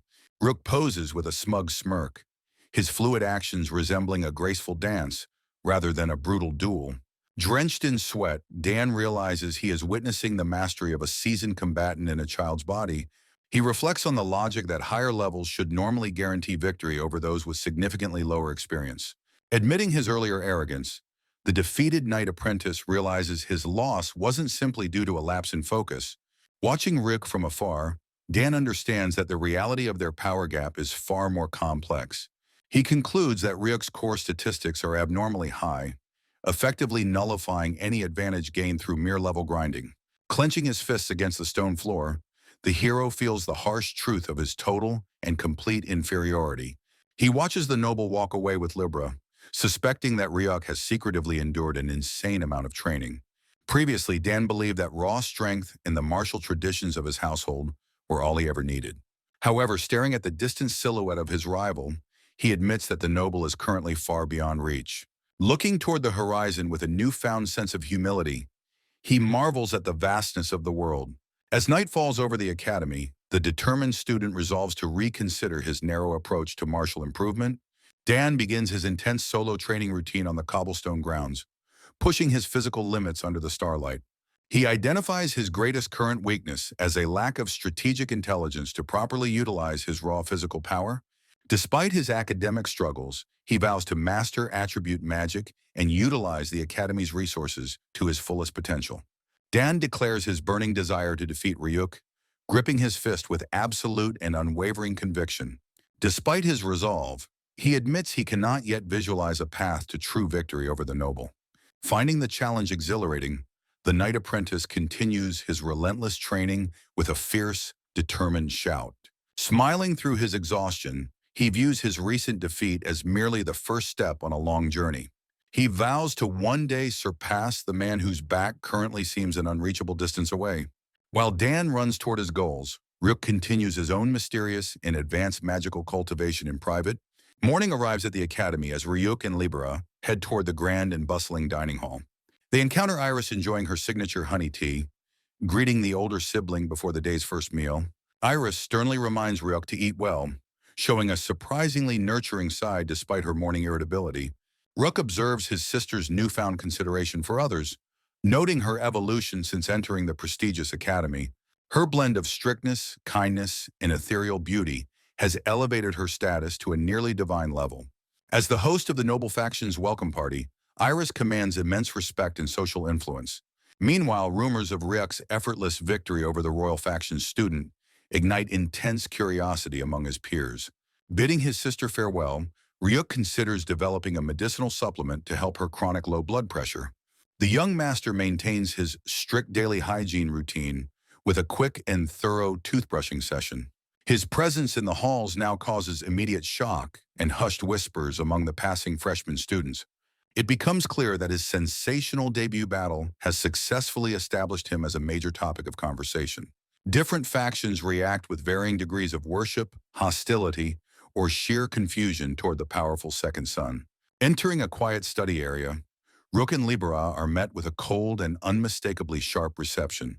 Lynch and Marshall glares away in silence, her pride clearly still wounded by the noble's overwhelming display.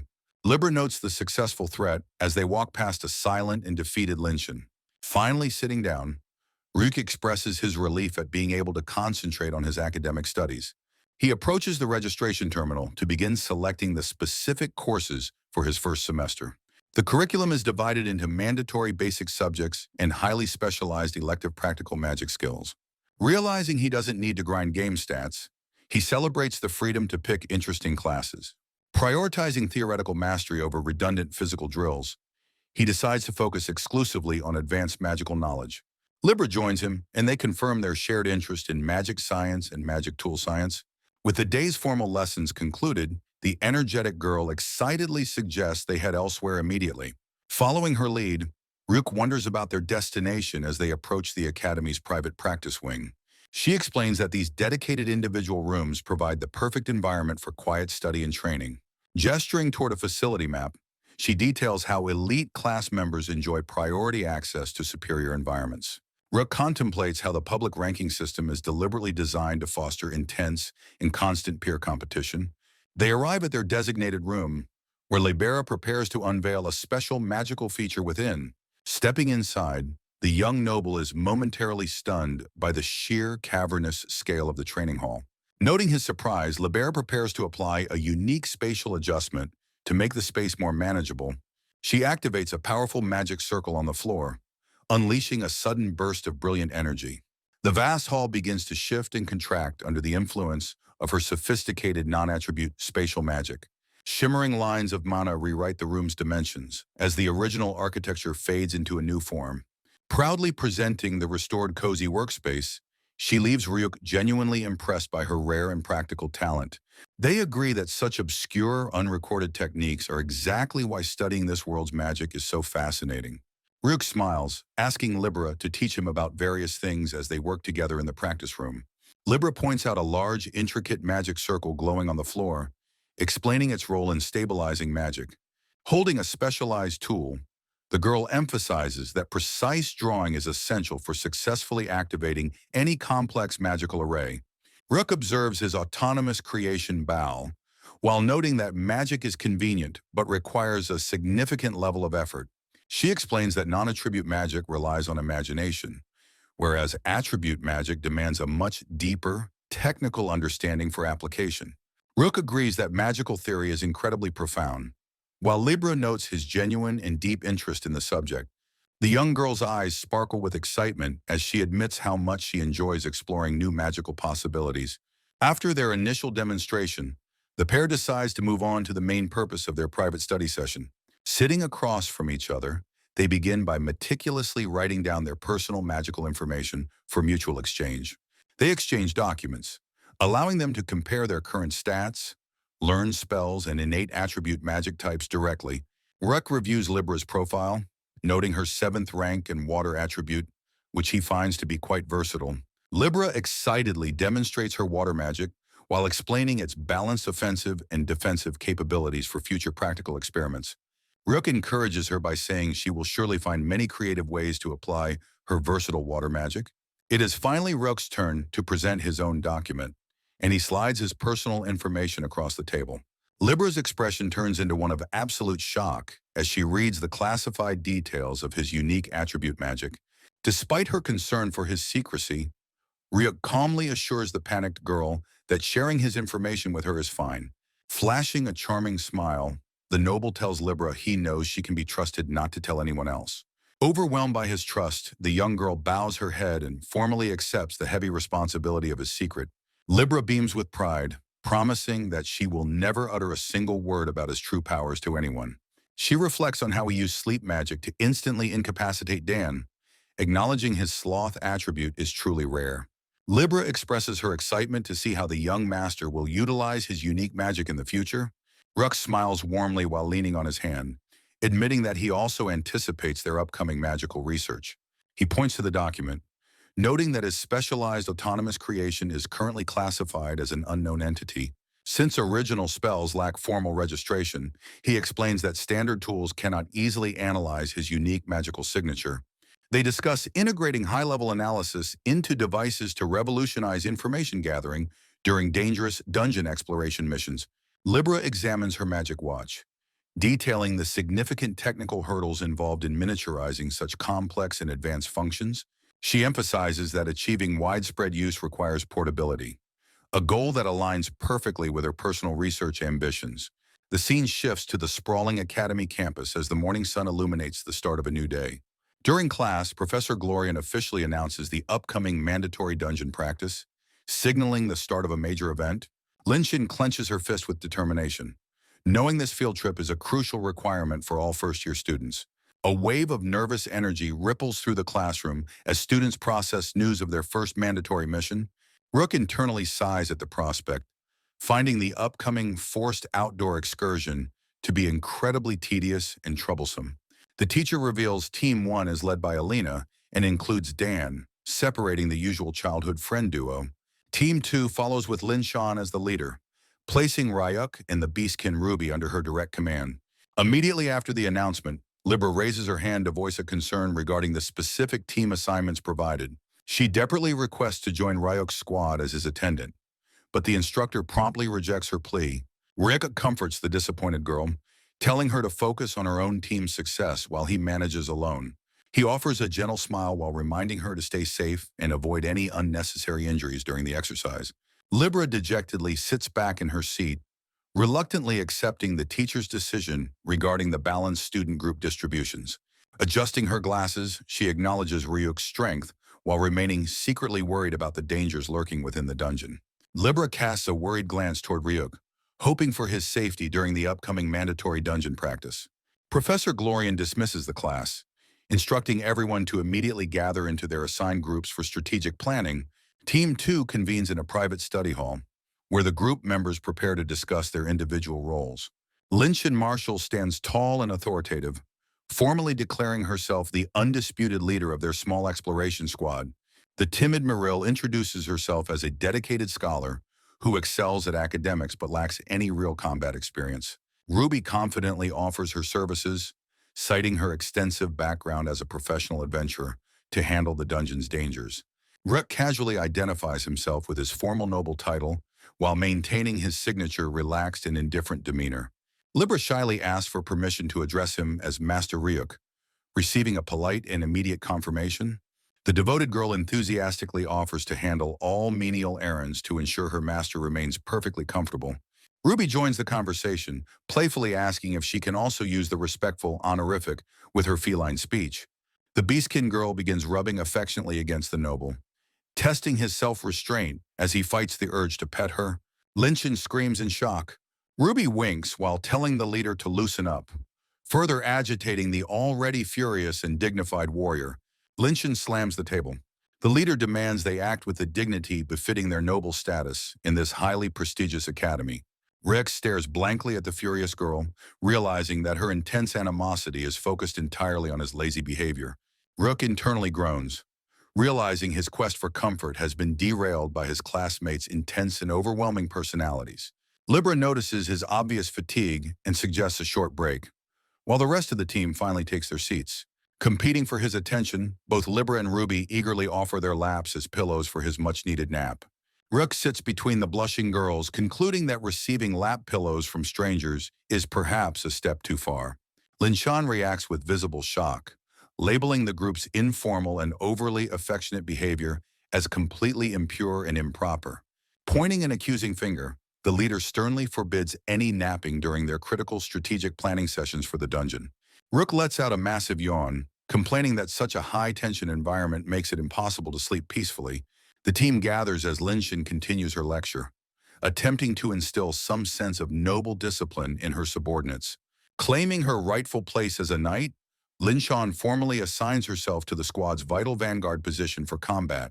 Ruby confidently joins the front line, detailing her plan to use twin daggers and agility to evade enemy strikes. Libra accepts her role in the rearguard, promising to provide essential healing magic and long-range archery support for everyone. Turning the attention toward himself, Ryuk prepares to announce his own contribution to the team's upcoming dungeon exploration mission. The young master bluntly declares his singular desire to sleep, sending the leader into a state of absolute fury. While Linshin rages in the background, a doting Libra simply smiles and acknowledges her master's lazy request with ease. Libra encourages Ryuk to rest, offering to personally carry him since they both occupy the team's protected rearguard positions. Ruby agrees that the noble should only act during emergencies, leaving a trembling Linshin completely overwhelmed by their indulgence. Completely exhausted by her teammates' chaotic behavior, Linshin finally calls an end to the day's strategic planning meeting. She issues a final command for the group to prepare for their official dungeon challenge this coming weekend. Walking away, Libera and Ruby marvel at their unusually high and immediate level of affinity with the young noble. Rook observes them, suspiciously wondering if the heroines are attempting to utilize his status to solve their personal problems. He jokingly imagines himself as a popular idol being supported by his devoted and overly enthusiastic group of fans. Ultimately, he decides that being adored is far more convenient for his lazy lifestyle than being widely hated. As Team 1 also dismisses, Libra notices the heavy atmosphere surrounding Dan while he departs the training hall alone. Spotting her master nearby, Libra's face lights up with pure joy as she calls out to him across the corridor. Libra leads Ryuk through the academy hallways, while the young noble asks if their conversation is truly finished. The girl blushes deeply with joy while pulling him along, clearly enjoying the close proximity to her master. Looking back over his shoulder, Ryuk notices Dan standing alone and appearing unusually dejected in the distant corridor. Their eyes meet briefly in a moment of silent recognition before the noble turns away to continue his path. He notes with some surprise that the intense hostility Dan once radiated has completely vanished for some reason. Reflecting on his role, Ryuk originally assumed the game's protagonist would maintain a lifelong hatred toward him. He finds this sudden shift in their relationship to be somewhat mysterious while walking toward his next academic goal. The weekend finally arrives as Team 2 enters the Rank 2 Forest Dungeon, located just behind the academy. Towering mountains loom over the school grounds, housing the dangerous environments where students must test their practical skills.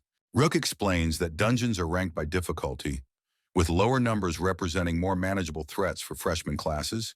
These magical locations serve as vital resource hubs where hunters gather valuable mana stones from defeated monsters.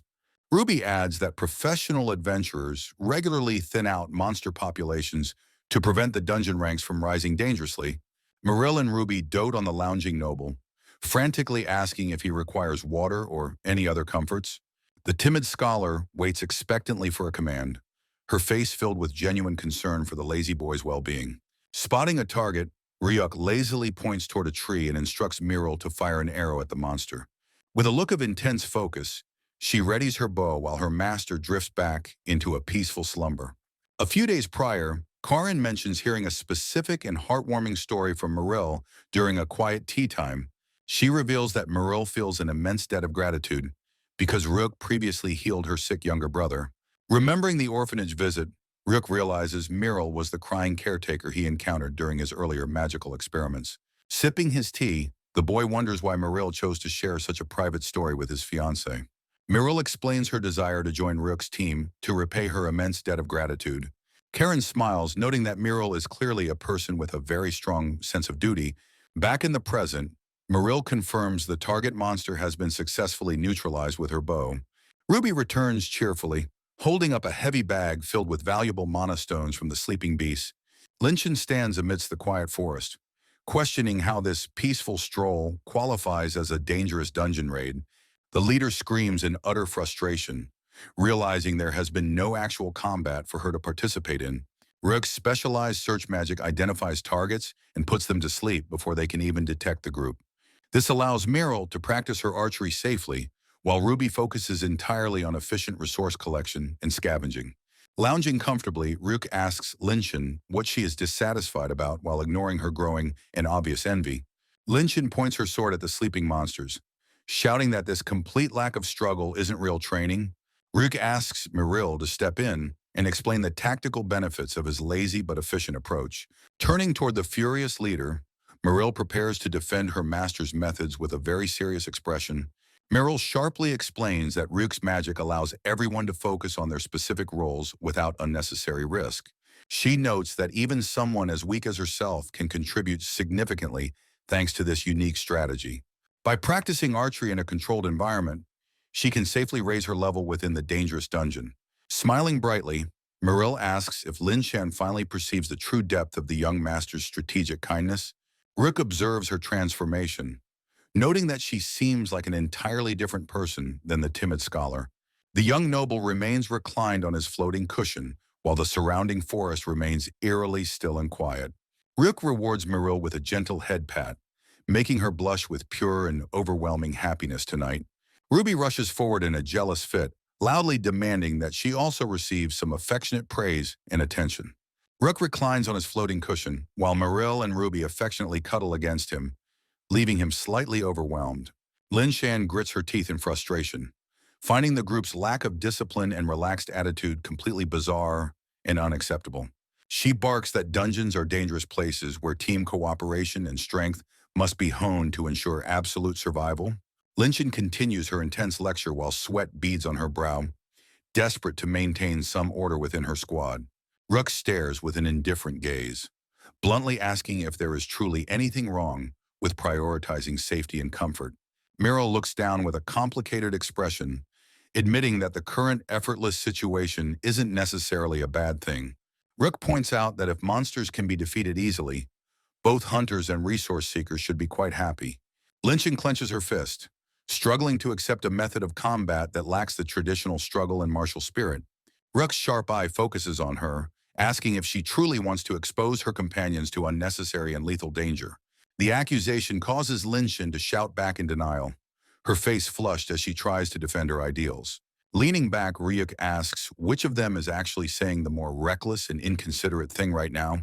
Lin Shan stammers, unable to find a logical counter-argument against the noble's pragmatic and surprisingly protective stance during the mission. She eventually dismisses the group for the day, her hand extended while admitting her temporary defeat in their clash. Nearby, several monsters lie peacefully asleep on the forest floor, completely neutralized by Ryuk's potent and far-reaching magical influence. Lin Shan glares with realization, noting that her leader's motivation is useless if there is no immediate threat to fight. Ryuk remains motionless on his cushion, waiting patiently for Lin Shan to calm down so they can continue their stroll. Looking away with a bowed head, the proud warrior finally admits that her initial judgment of his character was wrong. She suggests they continue the exploration, acknowledging that they still have plenty of time remaining for their scheduled practice. Lin Shan draws her sword and strikes down a sleeping monster, venting her lingering frustration through a swift and decisive blow. Behind her, Meryl readies another arrow, while Ruby continues her cheerful resource gathering as the team moves forward. Rook peacefully naps on his floating cushion as the team successfully concludes their efficient dungeon exploration mission.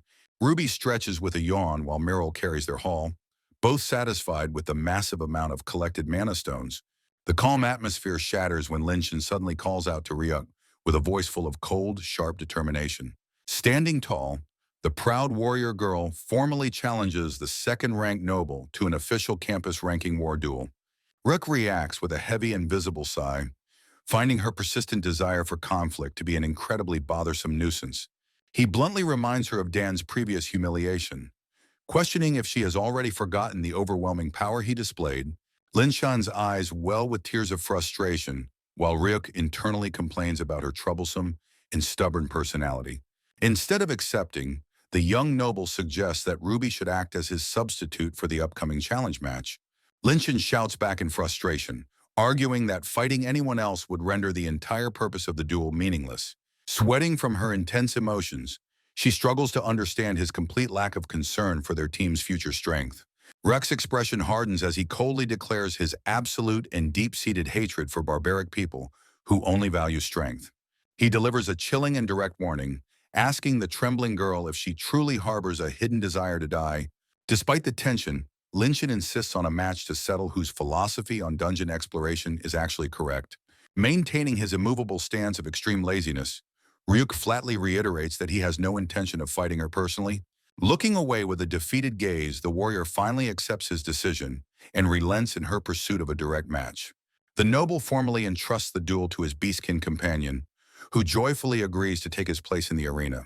He considers this a necessary compromise, noting that Lin Shan is simply a clumsy person who communicates primarily through combat. Ruby's tail twitches with excitement as she formally agrees to serve as Ryuk's loyal substitute in the coming duel.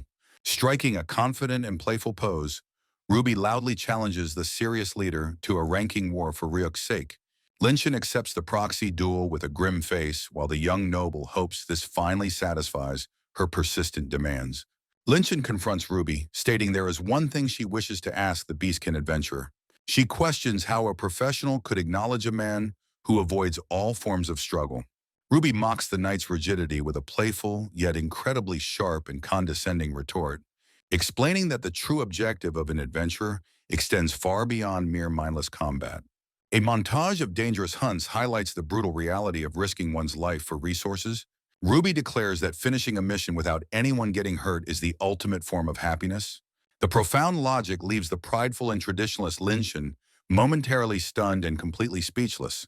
Looking down, the knight struggles to process the adventurer's unconventional yet deeply pragmatic worldview.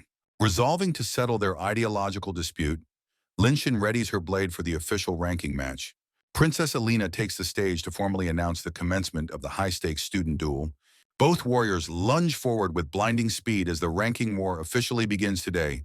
Ruby utilizes her feline agility to rapidly close the gap while Linshan prepares her defense. Sparks fly as daggers clash against steel in a flurry of high-speed and deadly exchanges.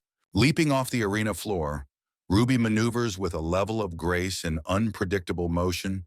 Linshan grunts in pain as she absorbs a powerful and well-aimed strike against her shield. Despite their frequent training sessions, the knight finds it impossible to track the beastkin's velocity. The sounds of combat echo through the hall as the two rivals push their limits. Moving like a streak of lightning, Ruby surrounds her opponent with a series of afterimages. Linshan desperately activates her shield magic while Ruby mocks her defensive and overly cautious approach. With a cheeky wink, the adventurer finally calls upon her potent and specialized wind attribute magic. Ruby unleashes a massive whirlwind, trapping Linshan within a violent storm of specialized wind magic. Utilizing the gale's cover, Ruby vanishes from sight, leaving her opponent vulnerable and completely disoriented.